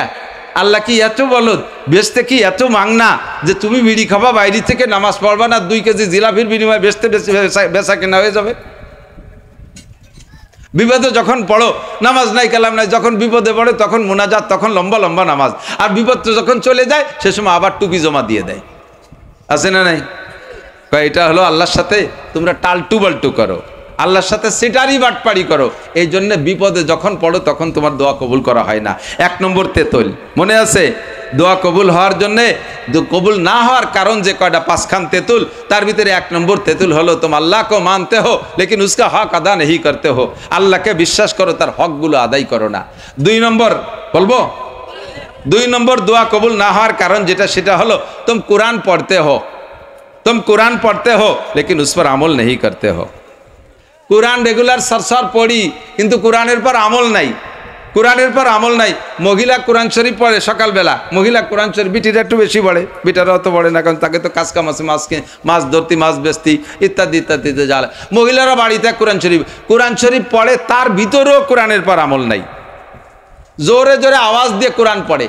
খেয়াল করেন, মহিলারা যদি কোরআন শরীফ এমন আওয়াজে পড়ে যেই তেলাওয়াতের আওয়াজ দেওর, বাসুর, চাচা শ্বশুর, বাড়ির অন্যান্য পরপুরুষ যাদের সাথে ওই মহিলার বিয়ে জায়েজ, যাদের থেকে পর্দা করা ফরজ, এই রকম পুরুষরা যদি মহিলার তেলাওয়াতের আওয়াজ শোনে, তাহলে ওই মহিলার আমল নামায় তিলাওয়াতের নেকি তো হবেই না, বরঞ্চ ওই সব যে সকল পুরুষে তার আওয়াজ শুনছে, তেলাওয়াতের আওয়াজ শুনছে, ওই সকল পুরুষের সাথে তার তেলাওয়াতের ফাঁকে ফাঁকে জিনার গুনাহ লেখা হয়ে গেছে।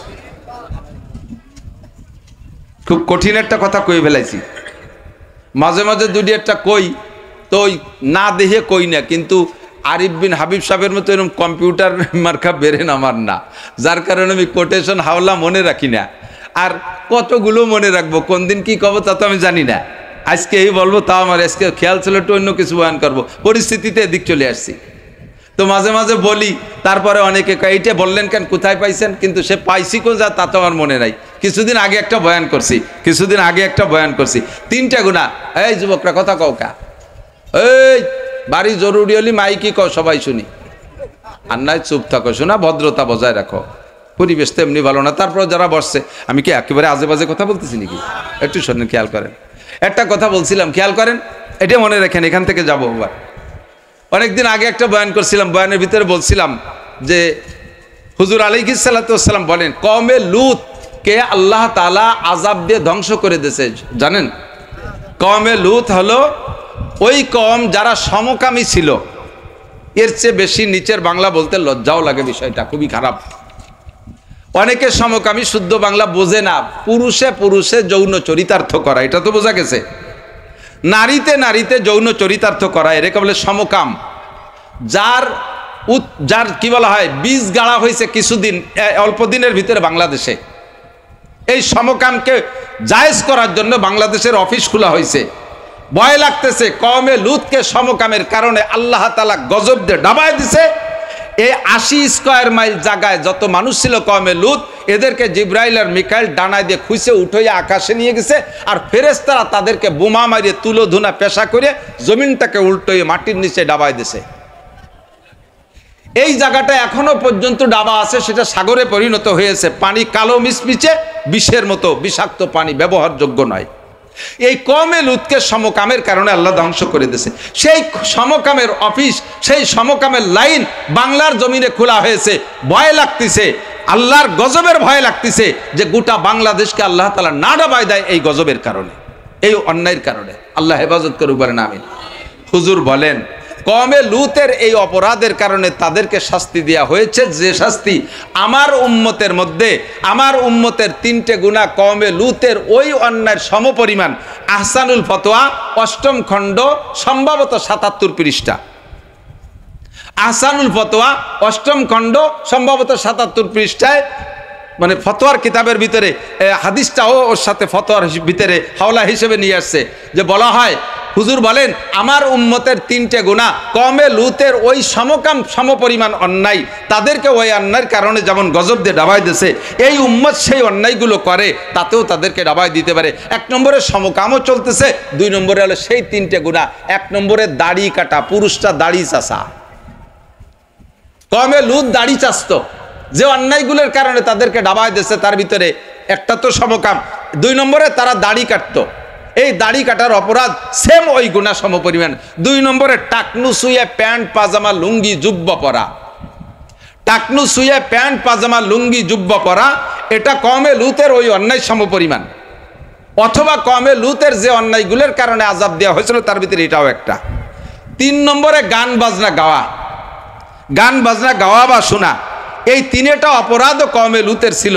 আল্লাহ তাআলা এর প্রেক্ষিতে তাদেরকে ধ্বংস করে দিয়েছে। তো আমি বলার পরে একদিন একজনে বলতেছে, হুজুর আমি তো এইটা কাহারও থেকে শুনি নেই, তা আমি যে কবে কোন জায়গা দেখছি তাও আমার হাওলা মনে নাই। জোর দিয়ে বলতে যে একটু দুর্বল হয়ে গেলাম, তা আমার হাওলা মনে নেই, ওরে তো বলতে হবে। এবং উনি একজন ইসলামী মাইন্ডেরই লোক, উনি একজন ভালো লেখাপড়া ওখানে, এইটা কাহারও থেকে শুনি নেই, আপনি এই কথা কোত্থেকে বললেন? তো যেহেতু আর খুঁজে পাই না, মনেও নাই, লাস্টে চুপ করে গেলাম, বেশ কিছুদিন কইতাম না। গত রাত্রে পাইয়ে গেছে হাসানুল ফতোয়া মোতালা করতে যাইয়া যে দাড়ি কাটাওয়ালার যে মশালা, এই মশালা যে ইমাম সাহেব যদি দাড়ি কাটে পুরো চাইছিয়ে ফেলায় তাহলে তার পিছনে নামাজ পড়া হারাম। আর যদি ইমাম সাহেব দাড়ি সাইটে একটুক একটুক পিঁয়াজের দাড়ি, পিঁয়াজের ফসাজার দাড়ি হয় না, অটটুক সাইজ খাইজনে দাড়ি রাখে, বগলও যেটুক দাড়িও সেটুক, এই সাইজের ইমামের পিছনে নামাজ পড়া মাকরুহে তাহরিমি। এই বলতে যাইয়া লম্বা আলোচনা আহসানুল ফতোয়া রশিদ আহমদ লুধিয়ানি রহমতুল্লাহ আলাইহে বর্ণনা করেছেন। যে কথাটা বলতেছি যে মাঝে মাঝে এরকম বলে ফেলাই, হাওলা কোনো না কোনো জায়গা আছে, আমার মনে থাকে না থাকার কারণে হাওলা দিতে পারি না, তারই একটা আজকে বললাম। মহিলা তেলাওয়াতের ভিতর দিয়ে, মনে আছে নাকি? মহিলা তেলাওয়াত করতেছে, তেলাওয়াতের ভিতর দিয়েই কোরআন মানে না, তেলাওয়াত করতেছে রেবার আয়াত, সুদের আয়াত, মহিলা সুদের আয়াত তেলাওয়াত করতেছে, আহাল্লাল্লাহুল বাইয়া ওয়া হাররামার রিবা। পুরুষও তেলাওয়াত করতেছে আহাল্লাল্লাহুল বাইয়া ওয়া হাররামার রিবা। আল্লাহ ব্যবসাকে হালাল করেছে, সুদকে হারাম করেছে। বলেন ব্যবসা, ব্যবসা, সুদ, জোরে, আরো জোরে। সুদের ওয়াজিব নাকি আমরা বলে ছাড়িয়ে দিছি? কার কারণে ছাড়ছি তা করতে পারি না, আগেও ছাড়ি নেই, এখনো ছাড়ি নেই, ভবিষ্যতে যতদিন মাঠে আল্লাহ রাখে আর কিছু বলি না বলি, বেপরদার সুদের বিপক্ষে বলিই যাব আর নামাজের পক্ষে বলে যাব। কথা বলুন ঠিক কি ঠিক না? রাজনীতি, রাজনীতির মাঠ পালি সেদিন করব, কিন্তু এই নীতিটাই জায়গা আমি করব। তেলাওয়াত করতেছেন কোরআন শরীফ, কোরআনের ভিতরে পড়তেছেন আহাল্লাল্লাহুল বাইয়া ওয়া হাররামার রিবা, অথচ আপনি তেলাওয়াত বন্ধ করে যাইয়ে ব্যারাকের কিস্তি দিচ্ছেন, গ্রামীণ ব্যাংকের কিস্তি দিচ্ছেন, বিআরডিবির কিস্তি দিচ্ছেন, কামাই করতেছেন, মাথার ঘাম পায়ে চলে যাচ্ছে, রক্ত পানি করে টাকা কামাই করতেছেন, সেই টাকারে খরচ করতেছেন, আপনি সুদে কিস্তি পরিশোধ করতেছেন। আপনি কোরআন পড়েন, কোরআনের পর আমল করেন না। এখন আপনার মারাত্মক রোগ হয়েছে ক্যান্সার, আপনি কোরআন শরীফ এক খতম পড়ে মোনাজাত করছে, আল্লাহ কয় শটাপ, নোটক বাটুস্কুত, তুই কথাই কবি না, সোরা বেকায়দায় পড়ি এখন মোনাজাত করতে এসো, তুই কোরআন শরীফ পড়লি একটু আগে, ওর মধ্যে সুদ হারাম, তাই তুই সেই বেরাকের কিস্তি দিলি কে, ও জায়গাতে লোন আনলি কে? কাজেই তোর দোয়া কবুল হবে না, তোর দোয়া কবুল হবে না। আল্লাহু আকবার। 2 নম্বর, আর বাড়বো না বেশি, তো কোরআন পড়তে হলে কি উস पर আমল नहीं করতে, এ দোষ আমাদের আছে না নাই? গোটা কথা বলেন, আছে না নাই? যেই মক্কা মদিনায় দোয়া কবুল হওয়ার ইন্ডাস্ট্রিজ, দোয়া কবুল হওয়ার হেড অফিস, সেই সৌদি আরবালাদের স্বভাব আজকে সারা পৃথিবীর মুসলমান সৌদিয়ানদের সমালোচনা করতেছে কি করতেছে না? কথা বলেন। পাশে বেশি দূর না, গাজা একেবারে কাছে, গাজা একেবারে কাছে, সৌদি আরব, মিশর, মধ্যপ্রাচ্যের মুসলিম কান্ট্রিগুলো কোটি কোটি টাকার সম্পদ আল্লাহ তাআলা তাদেরকে দিয়েছে, তেল, গ্যাস, স্বর্ণ। তাই বেশি বেশি বিদেশে যাইয়া 50 তলা 100 তলা দালানের ভিতরে বিদেশি হুর গেলমান নিয়ে রাত কাটাইতেছে, আর এদিকে মুসলমান না খেয়ে মরতেছে। সৌদি আরবে দৈনন্দিন এক ওক্তের খানার ভিতরে যে পরিমাণ খানা অপচয় করে নষ্ট করে, অপচয় করে, এই অপচয় করা খাবারগুলো যদি গাজায় দিত, একদিনের খানায় গাজার মুসলমানরা 1 মাস খাইয়ে বাঁচতে পারত। খাবার নষ্ট করো, ওদিকে মুসলমান মারা যায়, আর আমেরিকার নেতার 5 গোলাম হয়ে পড়ে থাকো, আর তোমরা দোয়া করো, তোমাদের দোয়া আমার কাছে একটু আসে না, ওর নিচেই শেষ। কোরআন পড়তে হলে কিন্তু উস पर আমল नहीं करते हो। 2 নম্বর তেতুল।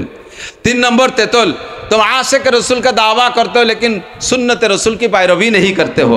उम्मत रसूल का दावा करते हो लेकिन सुन्नत रसूल नबी का पैरवी नहीं करते हो। रसूलेर उम्मत बोले दाबी करो, আমাদের নবীর নাম কি? মুহাম্মদুর, বলবেন না? নবীর নাম কি? মুহাম্মদুর রাসূলুল্লাহ। আমরা মুহাম্মদুর রাসূলুল্লাহর কি বলেন? মুহাম্মদুর রাসূলুল্লাহর কি সত্যি এই দাবি করেন, অথচ মাথা থেকে পাত্তালু পর্যন্ত সুন্নত নাই। তো কোজা ওয়া সুন্নতে আহমদ কোজা বা মোহাম্মদ কাই বুয়াদ নিসবত তুরা, कल्ब में सोज नहीं, रूह में एहसास नहीं, कुछ भी पैगाम मोहम्मद का तुझे पास नहीं। চুলের সুন্নত নাই। আমার যুবকদের চুল দেখলে বোঝা যায় না এটা বাঙালি যুবক নাকি উত্তর কোরিয়ার প্রেসিডেন্ট কিং জং না কিং জং হ্যাঁ কিং জং মার্কা মাথারে কুত্তো চুলা দেছে। আল্লাহ রসুলের মাথার সাথে মিলছে তোমার মাথা? দাড়ি রাখছো ইউক্রেনের প্রেসিডেন্টের মতো খাইজনি কয়টা। জেলেনস্কির কিন্তু দাড়ি আছে দেখছেন, ও কিন্তু পুরো ক্লিন শেভ হয় না কোনো সময়, একটু মুসলমানের দাড়ি। আস্তাগফিরুল্লাহ। আল্লাহ তোমার মোষ কার মতো? সাধুর মতো। আর আগাগুড়া সব চাইছে বেলাতে ইদানিং আবার মোষিও পাল্টি ভারী একটা দেখতেছি না, সবই চাইছে বেলাতে। কোন দিক দিয়ে মিলাইছ? পোশাকে তোমার মিল নাই, চুলে মিল নাই, কোনো জায়গায় সুন্নতে মিল নাই। উম্মতের দাবি করো, সুন্নতের মিল নাই। ক্যান্সারে পড়ে গেলে মুনাজাত করবা, নবী পাক সাল্লাল্লাহু আলাইহি ওয়াসাল্লামের দুরুদের তুফাইল ছাড়া তোমার দোয়া কবুল হবে না। আর তোমার ভিতরে সুন্নত না থাকার কারণে নবী তোমার সম্পর্কে সুপারিশও করবে না, কাজেই তোমার দোয়া কবুল হয় না। বলতে গেলে লম্বা হবে। 3 নম্বর 4 নম্বর তেতুলের নাম হলো तुम शैतान को लानत करते हो लेकिन खुद शैतानी काम करते हो। আকাম নিজি করিয়া দোষ দেয় শয়তান রে, তুই এই করলি, ওকে আমি কি এই করা মানুষ, এই শয়তানে করাইছে, শয়তানকে দাঁত ফেলাই দিবানি। তুই তো এই যে মোবাইল কিনে যে বিটির সাথে লাইন করছে, ওই মোবাইলকে আমি কিনে দেব, তো তুই কিনছিস। ওর ভিতরে যা পয়সা করি ঢুকানোর দরকার তুই যে এই ঢুকোস, ওর ভিতরে এমবি তুই ঢুকোস। আমারে কোনোদিন দেখছিস আমি তোরে টাকা দিছি? তুই নিজেই করি, এখন ধরা পড়ে গেছিস বেকায়দা ভরে আমারে দোষ দিস। যারা নিজেও অন্যায় করে নিজেকে দোষী মনে না করিয়া শয়তানের দিকে দোষটা চাপায় দেয়, ওই লোকটা নিজেকে দোষী মনে না করার কারণে গুনাহ থেকে তওবাও করে না, মাপও চায় না, যার কারণে তার দোয়া আল্লাহ কবুল করে না। কথা বোঝেন নাই? সব মানুষের স্বভাব অন্যায় করেই শয়তানের দোষ দেয়। এই শয়তানও কয় ক্যা হাসি আতে হে মুঝে হযরত ইনসান পর, ফেলে বদো খুদ করে লানত করে শয়তান পর। আদম জাতির উপরে আমার বড় আশ্চর্য হাসি লাগে, আমার খুব হাসি লাগে যে আকাম নিজি করে দোষ দেয় আমারে। শয়তানি করে নিজে দোষ দেয় কার? শয়তানের। এই জন্য তোমার দোয়া কবুল হয় না। 4 নম্বর তেতুল হুজুর আসছে। 5 নম্বর তেতুল হলো, 5 নম্বর তেতুল যে কারণে দোয়া কবুল হয় না। এত দোয়া করি মার যায়, উড়িয়ে যায়, ফুড়িয়ে যায়, কি হয় বুঝতে পারি না। এর কারণ হলো 5 নম্বর, तुम अपने आइब की तरफ नजर नहीं करते हो और दूसरे के आइब ढूंढते हो। Any man everybody. প্রত্যেকটা মানুষের স্বভাব হলো কেউ নিজের দোষকে দোষ মনে করে না, আরেকজনের দোষ খোঁজে, আরেকজনের দোষ খোঁজে। ও তবলিগ করলি কি হবে, ও আকামের গুরু, তো সে তো তবলিগ করছে, নামাজ পড়ে, ফাঁকে একটু আকাম করে। তুমি তো তবলিগও করো না, নামাজও পড়ো না, আকামই করো। তা সে ভালো না তুমি ভালো? তুমি ভালো না সে ভালো? সে যে যেটুক ভালো ওটুক করতে রাজি না। আমরা অত নামাজও পড়ি না, আমরা অত আকামও করি না। তুমি কত আকাম করো না, নামাজ পড়ো না, এই যে আকামটা করে বসে রয়েছো, এতেই তো তোমার জুতো দিয়ে বেরিয়ে দরকার। কথা কার না? আমরা অত আকামও করি না, আমরা অত হুজুরগিরিও করি না, আমরা হুজুরকে মতো অত শয়তানিও করি না। হুজুর কি শয়তানি হচ্ছে? হুজুর তাহাজ্জুদ পড়ে, দেখ না পাবলিকই কয়, হুজুররা বলে আমরা যাহা করি তোমরা তাহা করো না, আমরা যাহা বলি তোমরা তাহা করো। এই বলে হুজুরকে একটা দোষ দেয় যে হুজুররা কয় আমরা যা বলি তাই করো, আমরা যা করি তাই করো না। ওরা বুঝাইতে চায় যে হুজুররা এই কথার দ্বারা বলে যে আমরা আকাম করি এটা তোমরা করো না, আমরা ভালো ভালো কথা কইলে এটা তোমরা মানো। বিষয় কিন্তু তা না। আমিও এখন সেই কথা স্বীকার করলাম, আমরা যা করি তা আপনারা করেন না, আমরা যা বলি তাই আপনারা করেন। আমি আপনার ওই কথার সাথে একমত হলাম যে আমাদের নামে যেটা দোষ বলছেন যে হুজুররা বলে তোমরা যা আমরা যা বলি তাই করো, আমরা যা করি তা করো না। হ্যাঁ ঠিক, আমি তাই এতে একমত। আমরা যা করি তা আপনি করতে পারবেন না। আমি বছরে 60 লক্ষ টাকা কামাই করি, 30 লক্ষ টাকা মাদ্রাসায় দিয়ে দেই, পারবেন কয়জনে? আমার 2 মাদ্রাসায় 60,000 টাকা বেতন আছে, আমি 60 পয়সাও বেতন নেই না। এ জগতে কোন কর্মচারী আছে যে চাকরি করে বেতন না নিয়ে পারবেন? কে পারবেন? আমি রাত 2টা 3টে পর্যন্ত কিতাব পড়ি, একভাবে বসে একে বৈঠাকে 2টে 3টে পর্যন্ত কিতাব পড়ি। মাত্র 1.5-2 ঘন্টা ঘুমানোর পরে আবার ফজরের নামাজ পড়িয়া অল্প কিছুক্ষণ আরাম করার পরে আবার যাই ক্লাস করি, 3-4টে ক্লাস করি। এরপরে রাতকে রাত, দিনকে দিন দৌড়াই বেড়াই, এরপরে মাহফিল করি, বয়ান করি। আমি বুখারি পড়াই, তিরমিজি পড়াই, মুসলিম পড়াই। আপনারে যদি এইগুলো করতে কই তা আপনি পারবেন? কাজে আপনারে কই যে আমি যা করি আপনি করেন না। আমি আপনারে কইলাম নামাজ পড়েন, রোজা রাখেন, হজ করেন, জাকাত দেন, পর্দা করেন, হালাল খান, দাড়ি রাখেন, টুপি পরেন, পাগড়ি পরেন, জুব্বো পরেন, ঢিলা কুলুক, দস্তার খান, মেশক, এই মোটা মোটা কয়টা কথা কয়ে দিলাম, এই আমল করেন। অত আমরা যা করি তা করেন না, পারবেন না। এত কিছুর ভিতর দিয়া প্রত্যেক বছর ছেলে মেয়ে সব সহ আল্লাহর রহমতে সবগুলো লেখাপড়ার ভিতরে আছে। এর ফাঁকে চেষ্টা করি পড়তে হজ উমরা করার জন্য। আপনি তো কত 20 বিঘা জমির মালিক, আজও আপনি উমরা করতে সুযোগ পারলেন না। আপনার কইল যে কুলোই না, 1.5 লাখ চোখ সিটি বার হয়ে যাওয়ার কায়দা। তা আমি তো প্রত্যেক বছর 5 লাখ টাকা খরচ করে উমরা করতে পারি, আপনি তা পারবেন না। এই জন্য আপনি করেন না। আপনি কোনো মতে শুক্রবার এটা আগে আগে যে মসজিদে নামাজ পড়েন, এইটুক করেন। আপনার আমি সহজ বুদ্ধি দিয়ে দেই। মুশকিল হলো এদেশের মৌলবীরা ভালো না, হুজুর ভালো না, এ ভালো না, সে ভালো না, উনি সাধ্যতে তলিরাটি আগে সোসে না, মুইতে বানি নয় না, সুদিয়ে কারবার, ঘুষে কারবার, জুলুম, অত্যাচার, জাল দলিল, মিথ্যে সাক্ষী, মিথ্যে মামলা, ব্যবসা করার জায়গা পায় না, উড়াকান্দি ঠাউর বাড়ি যে ব্যবসার আড্ডা বানায়। এই সবগুলো আপনি করেন, আবার দোষ আর একজনকে আপনি দোষী বলে তারে গালি দেন। এইটা হলো দোয়া কবুল না হওয়ার কারণ। আপনি আইব কি তরফ নজর নেই করতে হো।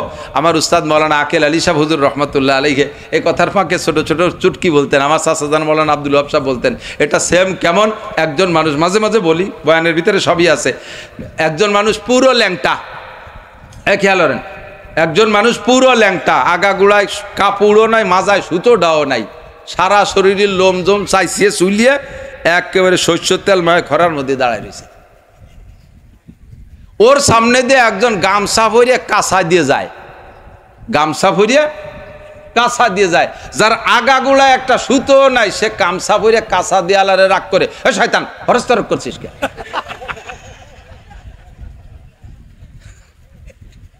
কোন দিন কি করছিস তুই, কি তরক করছিস? ওর আউগুলা কেড়ে কোনো জায়গাটা সুতো নাই, সে গামছা বইরে কাঁচা দিয়ে আলারে কয় ফরজ চরক করছিস কে? আছে না নাই? কতক্ষণ আছে না? এই স্বভাবের মানুষ আছে না? শেখ সাদি রহমতুল্লাহ আলাইহি বলেন, হামা কাসরা আকলে খুতবা কামাল নুমায়াত ও ফরজন্দে খুতবা জামাল। প্রত্যেকটা মানুষের স্বভাব হলো নিজের জ্ঞানকে পরিপূর্ণ মনে হয়, নিজের স্বভাবকে ভালো মনে হয়, নিজের কালচারকে ভালো মনে হয়, আর একজনের ভালো লাগে না। প্রত্যেকটা মানুষের স্বভাব আর নিজের সন্তানকে বেশি ভালো দেখায়, আর একজনের দ্বারে ভালো দেখা যায় না। নিজের জ্ঞানকে পরিপূর্ণ মনে হয়, নিজের আমল আখলাককে ভালো মনে হয়, আর একজনেরটাকে সমালোচনা করে। এই দোষ যতক্ষণ থাকবে, এখানে তো পাঁচ নম্বর তেতল। এটা দোয়া কবুল না হওয়ার জন্য হোমিওপ্যাথের কয় নম্বর তেতল? 5 নম্বর তেতল। এই 5 নম্বর তেতল খাইয়ে বসে রয়েছে 99%। কতক্ষণ? ছেলেরা পর্যন্ত আব্বার সমালোচনা, আব্বারে আব্বা এখন আবাল হয়ে গেছে, আব্বার বুদ্ধি নাই। এরম জ্ঞানী জ্ঞানী ছেলেরা আছে না নাই সমাজে? কতক্ষণ? আব্বার বুদ্ধি নাই, ও বড় বুদ্ধিমানের বেটা বুদ্ধি। তোর বাপের বুদ্ধি না থাকলে তোর বাপ যদি আবাল হয়, আবালের বেটা তো আবালই হয়, তো তুই তো তার চাই আবাল। তোরে এখনো আবাল বানায় পারিনি, তুই আইডিয়ে রয়েছিস দামলা। এই কথা ছাড়া উভয় আছে। এগুলো কুলাঙ্গার সন্তান। মুরব্বীদের সমালোচনা, চেয়ারম্যানের কোনো বুদ্ধি নাই, একটা আস্ত আবাল। তো তার বুদ্ধি নাই বলে সে পরপর 3 বার চেয়ারম্যান। তুই কি? আমি তো মাছ বেশি, উনি যাইলিয়ে। তো তার বুদ্ধি নাই, তারে বিটারা এমপি বানায়, চেয়ারম্যান বানায়, মেম্বার বানায়। জজের কোনো বুদ্ধি নাই, তাই তারা জজ বানালো কে? তুই আসামি হলি কে? এত বুদ্ধিমানের বেটা বুদ্ধিমান। এই যে পরনিন্দা করা, পরের দোষ ধরা, সবচাইতে বেশি এই স্বভাবটা নারীদের ভিতরে। নারীদের ভিতরে এই স্বভাবটা খুব বেশি। প্রতিহিংসা খুব কঠিন, প্রতিহিংসায় জ্বলতে তালে থাকে নারীরা। তো প্রতিহিংসার থেকে বাঁচি, আর এই 5টা দোষ থেকে বাঁচি। 1 নম্বরে, আজকে থেকে এই 5টা দোষ করব না।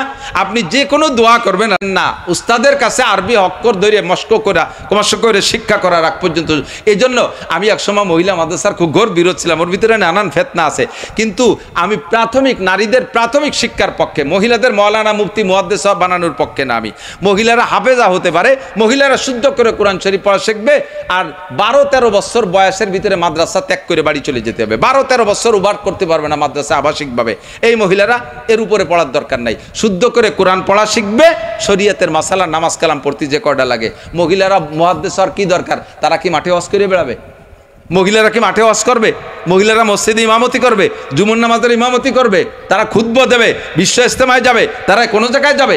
তাদের এলেম এত বস্তা ভরে এলেমের কি দরকার আছে? তাদের দৈনন্দিন জীবন যাপনের জন্য 1 নম্বরে শুদ্ধ করে কোরআন শরীফ পড়া শেখা, এ পর্যন্ত ইয়ানাব। সাথে বাংলা ভেস্তিজোর, সদস্য হুজুরের বাংলা ভেস্তিজোর, হযরত মাওলানা হিমায়েত সাহেবের আহকামে জিন্দেগি, ফাজাইলে আমাল, তবলিগে নিসাব, এই কয়েকটা বই পড়াই দিলে একজন মুসলমান মহিলা তার ইসলামী জীবনযাপন করার জন্য যথেষ্ট হয়ে যায়। ঠিক ঠিক না? আর এসে বেশি পড়াইতে দেবেন, দূরের মাদ্রাসায় দেবেন, আসা যাওয়ার পথে বহুত ঝামেলা আছে, বলতে পারলাম না। এরকম কিসসা মাঝে মাঝে 2-1টা কানে আসে না? না আসে? কালকে গত রাত্রে আমি আহসানুল ফতোয়া দেখেছি, মহিলারা কোরআন শরীফ শুদ্ধ করে পড়তে পারে না, এদের শুদ্ধ করে পড়া শেখানোর জন্য কোনো পুরুষ শিক্ষক ফেস টু ফেস বসে কোরআন শরীফ পড়ে শুদ্ধ করে শিখাই দেবে, এটা হারাম, জায়েজ নাই। ওই মহিলারা শিখবে মহিলাদের কাছ থেকে। ওই যে মহিলার কাছ থেকে শিখবে, সে মহিলা কার কাছ থেকে শিখবে? সে মহিলা হয়তো বা একজন আলেমের স্ত্রী হবে। এখন যথেষ্ট হয়ে গেছেন আল্লাহর রহমতে।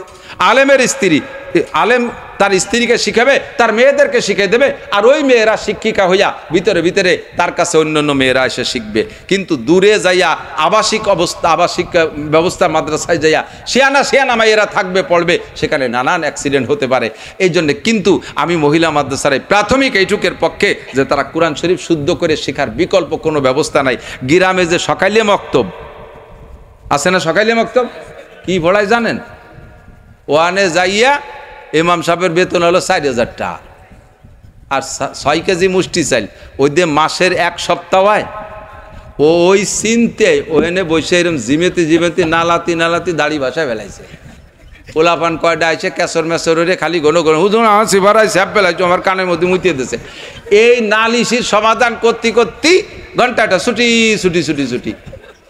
4,000 টাকার 6 কেজি মুষ্টি চালির ভরা এসছে, ভালো হয় না।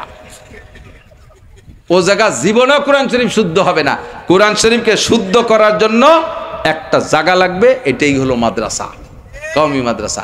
এই জন্য এলাকায় আমার সদস্য হুজুর রহমাতুল্লাহ আলাইহির আবিষ্কার ছিল আদর্শ মক্তব এলাকায় যোগ্য কারি সাহেবকে দিয়ে, আপনারা পয়সা দিয়ে একজন কারি সাহেব, একজন হাফেজ সাহেব রাখবেন, তাদের কাছে কোরআন শরীফ পড়া শিখাবেন, কোরআন শরীফ শুদ্ধ করে পড়া শিখবো। আর মহিলারা তো শিখবেই, আমরা পুরুষরা শিখবো না? আমি বলে দেই, সাবধান, যারা অশুদ্ধ কেরাতে নামাজ পড়তেছেন, যাদের কেরাতের শুদ্ধ না, যারা অশুদ্ধ কেরাত দিয়ে নামাজ পড়ছেন, খোদার কসম এই নামাজে 1 সেকেন্ডও জান্নাত পাবেন না। চ্যালেঞ্জ করে বলে গেলাম, দেখা হবে হাসরের মাঠে।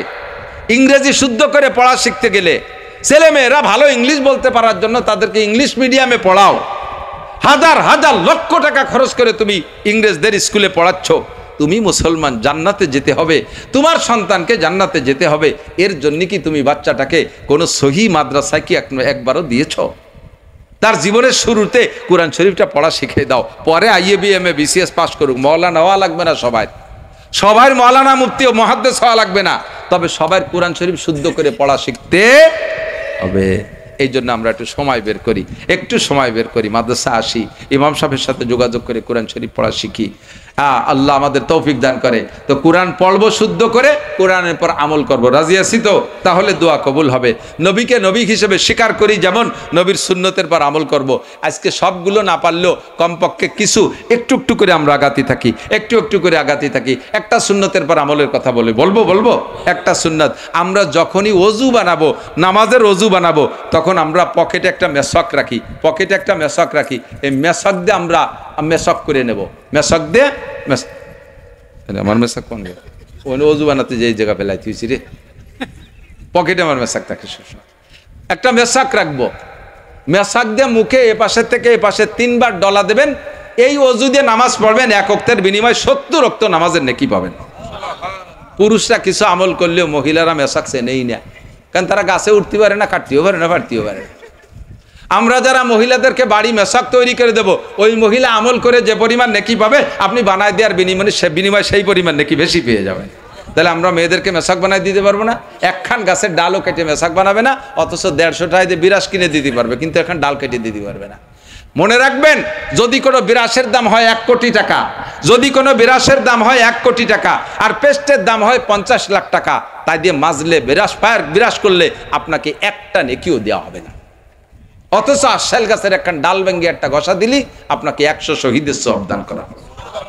আমল করা যাবে না? আজকে থেকে একটু প্রস্তুতি নেই, বিরাজ করেন অন্য সময় করেন, তবে একটু মেশক তৈরি করেন। 2 নম্বরে খানা টেবিলই খাবো না, একটু দস্তারখান বিছিয়ে খানা খাবো। আজকে একটা খানা খাওয়ার সময়, খানা খাওয়ার সময় একজন বলতেছিলেন যে অমুক একজন শিল্পপতি, কোটি কোটি টাকার মালিক, অথচ তার বাড়ি ডাইনিং টেবিল নেই।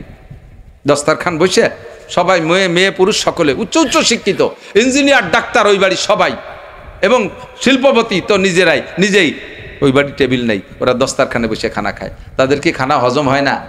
টেবিলই খাইলে খাওয়া হবে, সুন্নত হবে না, আর দস্তারখানে বসে খাইলে খাওয়া হবে, সুন্নত হবে, 100 শহীদের সওয়াব পেয়ে যাবেন। আমল করা যাবে 2টা সুন্নাত। 3 নম্বরে পেশাবে ঢিলাকুলুক ব্যবহার করব, রাজি আছেন? পেশাবে ঢিলাকুলুক পুরুষরা ব্যবহার না করলে শরীর পাক হয় থাকে না, কাপড়ও পাক থাকে না। পানি দিয়ে ধোয়ার পরে 2-3 ফুট টপকানোর সম্ভাবনা থাকে, ওই ফুটাগুলো গায়ে লাগে আর কাপড়ই লাগে, তাতে আপনার শরীর নাপাক, কাপড় নাপাক। আর নামাজের ফরজ 13টা, 1 নম্বরে শরীর পাক, 2 নম্বরে কাপড় পাক। এই শরীর আর কাপড় নাপাক, এই যে আমার কাছে চলে এসেছে, থ্যাংক ইউ, ধন্যবাদ। আমার ছাত্র এই জন্য খুঁজে নিয়ে এসে তো মাশাআল্লাহ কিটা যেন পড়াইছে বাপ, দিদি মাটিতে বসে। তা আমরা আজকে থেকে ইনশাল্লাহ, ভাই এদিক তাকান, আপনার পকেটে একটু টিস্যু রাখতে পারবেন? কয় না হুজুর, আবর্জনা। তো এত বড় একটা মোবাইল এই পিছন পকেটে ঠেলে মাজা বেহা হয়ে থাকে। ও বাসে মানি ব্যাগ এক পকেটে, এ বাসে আবার সিগারেটের প্যাকেট আর এক পাশ দিয়ে, গ্যাস লাইট আর এক পাশ দিয়ে, এত নাপাক তোমার পকেটে ঢুকতে পারে, একটু মেশাকার টিস্যু থাকতে পারবে না? পেশাব করে পানি ব্যবহার করেন আর না করেন, পুরুষটা টিস্যু ব্যবহার করতে হবে, ডিলা ব্যবহার করা লাগবে। আর পানি ব্যবহার করতে বলে আরো উত্তম। আল্লাহ পাক তৌফিক দান করে, বলেন আমিন। রাজি আছেন তো? এখন থেকে দাড়ির একটা প্রোগ্রাম করে ফেলি, 4টে সুন্নতের পর। বেশি করলে মনে থাকবে না, রাত ভর অস্কল্লি খালি খুলে শুনি সার, এর হাতে গোনা, হুজুরে নিয়ে আসেন, দোয়া করে দেবে। 4টি সুন্নত বলছি, কয়টা? কি বলেন তো? 1 নম্বরে মেশক, 1 নম্বরে মেশক, 2 নম্বরে দস্তারখান, 2 নম্বরে খানায়। খান সাহেবের কথা মনে থাকবে তো? দস্তারখান তবলিগি যাইয়ে একেবারে বুড়ে আমল, যা খায় দস্তারখান, বিড়ি খাতি গলি দস্তারখান বিছাই না তবলিগি যাই। আমি দেখছি, আরে বানাই কই না সব কথা, তুইও কই না, আমি সচক্ষে দেখছি। আমি একজন মাত্র নিয়ে গেছি, পাশে আসছিলাম, গোপীনাথপুর আসছিলাম, উত্তরপাড়া। তো ওই যে ওই উত্তরপাড়া স্ট্যান্ডের পশ্চিম পাশে আবু মিয়া মামাকে যে মসজিদ, ওই মসজিদের এই পাশে ছিল একটা মক্তব, ওনটা মাদ্রাসা কত। তো তবলিগের সাথীরা যদি বলতো যে আমরা হুজুর একটু আমরা মাদ্রাসায় যাচ্ছি, তাহলে মাদ্রাসায় গেলে তো অনুমতি দিতাম, দেয় ও সব জায়গায়। তো 3 জন আমার কাছ থেকে অনুমতি নিত, হুজুর আমরা একটু মাদ্রাসায় যাচ্ছি। তা আমরা ভিতরে আমল করতে চাই, 3 জনের মাদ্রাসায় যার ছুটি দিচ্ছি, যাক মাদ্রাসায় দিয়ে হুজুরের সাথে সাক্ষাৎ করে। 1 দিন 2 দিন পরে শুনি যে ওনরা মাদ্রাসা বলতে ওই ঘরের মধ্যে যাইয়ে ওই 3 জন বিড়ির আসর করে। পরে আমি খবর নিয়ে দেই যে সেই জায়গা দস্তারখান বিছাইয়ে তারপর বিড়ি মেজ সব থুইয়ে, যে কি ঘটনা, কি কয় যে হুজুর বিড়ি খালিও দস্তারখান আছে। কত বড় ফাজিলিদ্দার চিন্তা হচ্ছে, বিড়ি খালিও দস্তার। তো তবলিগি যাইয়ে খান সাহেবের এত যত্ন, বাড়ি আসার পরে আপনার দস্তারখান থাকে না কে, বিছাই খান, খানার বরকত বাড়বে। ওর পর পড়লে খানা তুলে খাবেন। ও যুবক, কোনো পড়ে যা খাবার ফেলাই দেবা না, পড়ে যা খাবারটা ফেলে রেখে উঠে যাওয়া না, ভাতগুলো সব খুঁটে খাবা। ফাইন্নাকা লা তাদরি ফি আইয়ি লুকমাতিন বারাকা ক্বালা রাসূলুল্লাহ সাল্লাল্লাহু আলাইহি ওয়াসাল্লাম। হুজুর বলেন তুমি জানো না এই ভাতের কোন লুকমার ভিতরে, কোন ছোট্ট ভাতটার মধ্যে বরকত আছে। বরকত খেয়াল করেন। ভাবছিলাম যে খাটোরি বলবো, তা খালি বাইয়েছে লম্বা হয়ে যায়। বরকত কাকে বলে? বরকত মানে আধা কেজি চালির ভাত খালাম, পেট বলল না, একটা ক্ষুদির ভাতের মধ্যে বরকত। আরে বরকত মানে পেট ভরা না, বরকতের অনেক অর্থ। তুমি আধা কেজি চাউলের ভাত খাইছো, ভাত খাইয়ে উঠে পারো না, পেটের মধ্যে আষাঢ়ি মেঘের মতো গুড় গুড় করে ডাক শুরু করে দিয়েছে, ঘরের থেকে বেরোয় সারতে পারো না, লুঙ্গি নষ্ট হয়ে গেছে। কিন্তু ওই প্লেটের কোনায় ছোট্ট একটা ক্ষুদির ভাত রয়েছে, ওই ভাতটা যদি উঠে খাইতে, এই আধা কেজি ভাতের ভিতরে তোমার পেটের বদহজমির একটা জান ঢুকে গেছে, জীবাণু ঢুকে গেছে, তাই বদহজমি হয়ে গেছে। আর ওই ক্ষুদির ভাতটার ভিতরে আল্লাহ তাআলা ঔষধ রেখে দিয়েছে, সেইটা অবহেলা করে খাও নাই। ওইটা যদি তুলে খাইতে, তাহলে তোমার এই আধা কেজি ভাত তোমার পেটের ভিতরে হজম হয়ে যাইতো, তোমার পেটের ভিতরে এই দুরবস্থা হইতো না, তোমার এই বাথরুমে যাওয়া লাগতো না। এর নাম বরকত। এর নাম কি? বরকত। কথা বলেন, ফাইন্নাকা লা তাদরি ফি আইয়ি লুকমা, আদাবিদে খাইয়া ফেলাইতে চলে যায়, বরকত নষ্ট হয়ে যায়, ধীরে ধীরে সম্পদ নষ্ট হয়ে যায়। আল্লাহ তাআলা আমাদেরকে তৌফিক দান করুক, বলেন আমিন। দস্তারখান। 3 নম্বরে কি বলছি? টিস্যু। আমল করা যাবে? যুবকরা একটু বলেন তো, কে কে আজকে থেকে পকেটে টিস্যু রাখতে পারবেন? একটু মোড়া একটু টিস্যু রাখবেন মাশাল্লাহ। আর মুসলমানের শরীর সবসময় পাক রাখতে হবে। টিস্যু থাকলে পাক থাকলেও যে কোনো সময় আপনার নামাজের জন্য এক যুবক আমার মসজিদের দ্বারে জড়ায় দৌড়িয়ে সুমো দিয়ে ভিজে ভিলাই দিচ্ছে, হুজুর আমি আপনার কঠিন ফ্যান। আমি তো ফ্যান তো বাইরের ফ্যান না, চল ওই ঘরের ফ্যান, মসজিদের ফ্যানে বাতাস খাই গিয়ে নামাজ পড়ি গিয়ে। কয় যে হুজুর কালকে তো পড়বানি, কালকে পর্যন্ত বাঁচবে কিনা তারও ঠিক নেই। চল, কয় না হুজুর যাওয়া যাবে না, চল। কয় যে না হুজুর প্যান্ট পাক নাই, এই প্যান্ট পরছি হলো 7 দিন দুই নিয়ে, আর তো টিস্যু মিশু ব্যবহার করি নিয়ে সামনে সুসমরা গন্ধ হয়ে গেছে। নিলি মসজিদে আরবিটাকেও নামাজ হবে না হুজুর, আপনি আজকে পড়ে যাবেন, কালকে তো 2 মুছে একবারে যাবেন। তো মুসলমানের সন্তান তোমার প্যান্টের ওই জায়গায় 7 দিন পর্যন্ত যদি ডেলি 3 বার পেশাব করে, 2 ফুট করে পড়ে আর শুয়োয় পরে আর শুয়োয়, সাইমসে গন্ধ, কুইয়ে গন্ধ, সুসমরা গন্ধ হয় কি হয় না? তো ওই অবস্থায় তুমি মসজিদে যাবা কি রে? এই থাকবে কেন? তুমি এনি টাইম যে কোনো সময় ডাক দিলি মসজিদে যাওয়ার মতো ক্ষমতা থাকতে হবে, সাহস থাকতে হবে। এর জন্য শরীরটা পাক রাখা দরকার আছে না নাই? আর এটা পাক রাখতে হলে একটু টিস্যু, এটা সহজ ব্যবস্থা হয়ে গেছে, টিস্যু রাখা যাবে তো ইনশাআল্লাহ। 3টে সুন্নাত। 4 নম্বর সুন্নাত, একটু পাক্কা প্রতিজ্ঞা করে ফেলে, দাড়ি বলে ফেলাই। দাড়ি রাখলে, দাড়ি রাখতে কষ্ট না কাটতে কষ্ট? দাড়ি রাখতে কষ্ট না কাটতে কষ্ট? রাখছিতে যে রাহা হয়ে গেছে, এর মধ্যে কষ্টের কি আছে? এ তো ওজনও না, কোনো ঝামেলা নাই। কথা কয় কেডা? কাটতেই কষ্ট, ঠিক না? যত ধারালু ব্লেড দিয়ে, ধারালু খুর দিয়ে, ধারালু রেজার দিয়ে আপনি দাড়ি শেভ করেন না কেন, ব্যথা করবেই, ব্যথা একটু। আর যদি সেলুনি কাটেন, আর আপনি যদি শেষরা পার্টি হন, সেলুনি টাকা ভালো দেওয়ার অভ্যাস না, তাহলে সেলুনের নাপিত নতুন ব্লেড দিয়ে আপনার শেভ করবে না। ব্লেড দিয়ে শাস্তিছে, খড় খড় খড় খড় শব্দ আসছে, আর মুখ খান লাল হয়ে যাচ্ছে। কি হরি চামড়া চলিস নাকি? কয়েকটা দিবানে 5টা আবার নতুন ব্লেড। এই যে ব্লেড দিয়ে ওর দাড়ি শেভ করতেছে, ব্লেড দিয়ে 2 জনের দাড়ি শেভ করছে, 3 জনের গেড়ি শেভ করছে, 5-6 জনের বগল কাটিয়ে টেটিয়ে ব্লেড আল পড়িয়ে গেছে, সেই ব্লেড দিয়ে ওর দাড়ি শাস্তিছে। কারণ টা দিবেনে 5টা, ওরে নতুন ব্লেড দিল তো লস। হ্যাঁ, কত কষ্ট। সাথে কাটার সাথে সাথে তোমার আমল নামায় কি পরিমাণ নেকি? মুখে যতগুলো দাড়ি ছিল, প্রত্যেক এক একটা দাড়িতে এক একটা কবিরা গুনাহ। 1000 দাড়ি হলে একবার দাড়ি কাটলে 1000 কবিরা গুনাহ লেখা হয়ে গেছে। বিড়ি যখন খাইছেন তখন গুনাহ, বিড়ির শেষ টাইম দিয়ে সুখ টাইম দিয়ে ছাড়িয়ে দেবেন, গুনাহ লেখা শেষ। জিনা যখন করছেন তখন গুনাহ, জিনার থেকে বিরত হয়ে গেছেন, আর গুনাহ লেখা শেষ। কিন্তু দাড়ি কাটার গুনাহটা ঘুমন্ত অবস্থায় লেখা হতে থাকে, নামাজ পড়তেছেন তার মধ্যে লেখা হতে থাকে, কাবাঘর তওয়াফ করতেছেন তার মধ্যে লেখা হতে থাকে, কোরআন তিলাওয়াত করতেছেন তার ভিতরে গুনাহ লেখা হইতে তালে থাকে, ঘুমিয়ে আছেন তার মধ্যে গুনাহ লেখা হইতে থাকে, ভাত খাচ্ছেন তার মধ্যে দাড়ি কাটার গুনাহ লেখা হইতে থাকে। তামুতুনা কামা তাহইয়াউন ওয়া তুহশারুনা কামা তামুতুন। নবী পাক বলেন, তোমার জীবন যাপন যেমন হবে, মরণ তোমার তেমন হবে। আর মরণটা যে চেহারায় হবে, হাসরের মাঠে তুমি উঠবা সেই চেহারায়। ও আমার মুসলমান যুবক ভাইয়েরা, আমার সোনা যুবকরা, আমার মুরব্বী বাপু ভাইয়েরা, যারা আজও দাড়ি কাটার অভ্যাস করতেছেন, যে কোনো সময় আপনার মরণ হতে পারে। হাসরের মাঠে আপনি এরকম ফিরাউন, কারুন, নমরুদ, হামান, সাদ্দাদের চেহারা নিয়ে, কাফের মুশরিকের চেহারা নিয়ে আল্লাহর সামনে উঠবেন। আপনার ভয় কি একটু হয় না? আপনি একটু মুসলমানই চেহারা নিয়ে মরার চেষ্টা করেন। আজই দাড়ি রাখার সিদ্ধান্ত নিয়ে ফেলেন, আজই দাড়ি রাখার সিদ্ধান্ত নিয়ে ফেলেন। দোয়া সংক্রান্ত এসে গেল, বিদায় কথাগুলো বললাম। সুন্নতের পাবন্দি করব, শয়তানরে গালি দেব না, গালি আমাকে নিজেকে নিজে ধিক্কার দেব।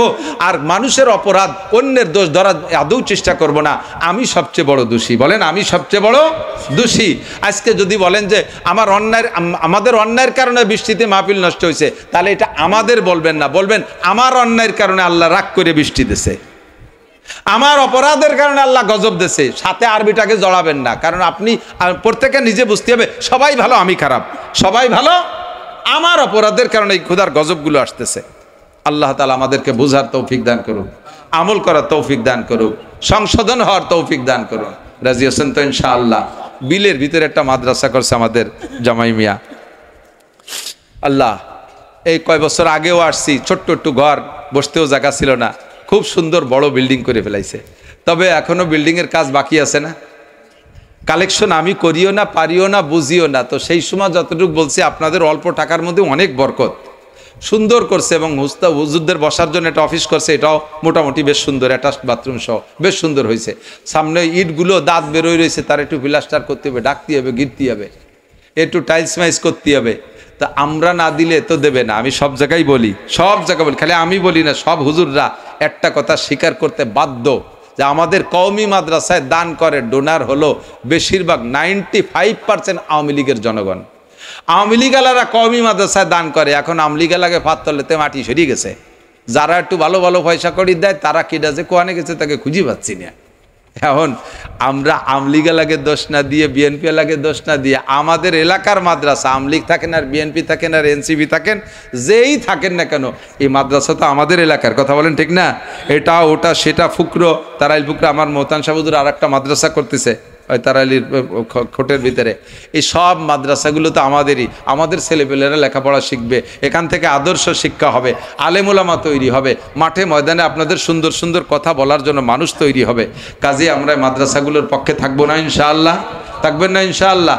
কেউ কি নিয়ত করতে পারবেন যে আমি 5 বস্তা 10 বস্তা সিমেন্ট আল্লাহর কোরআনের ঘরটাকে বডি প্লাস্টারের জন্য দেবো ইনশাআল্লাহ? দুই একজন মানুষ কি হতে পারবেন এর ভিতরে যে সদকায় জারিয়ার মতো? এটা সদকায় জারিয়ার মতো না, ডাইরেক্ট সদকায় জারিয়া।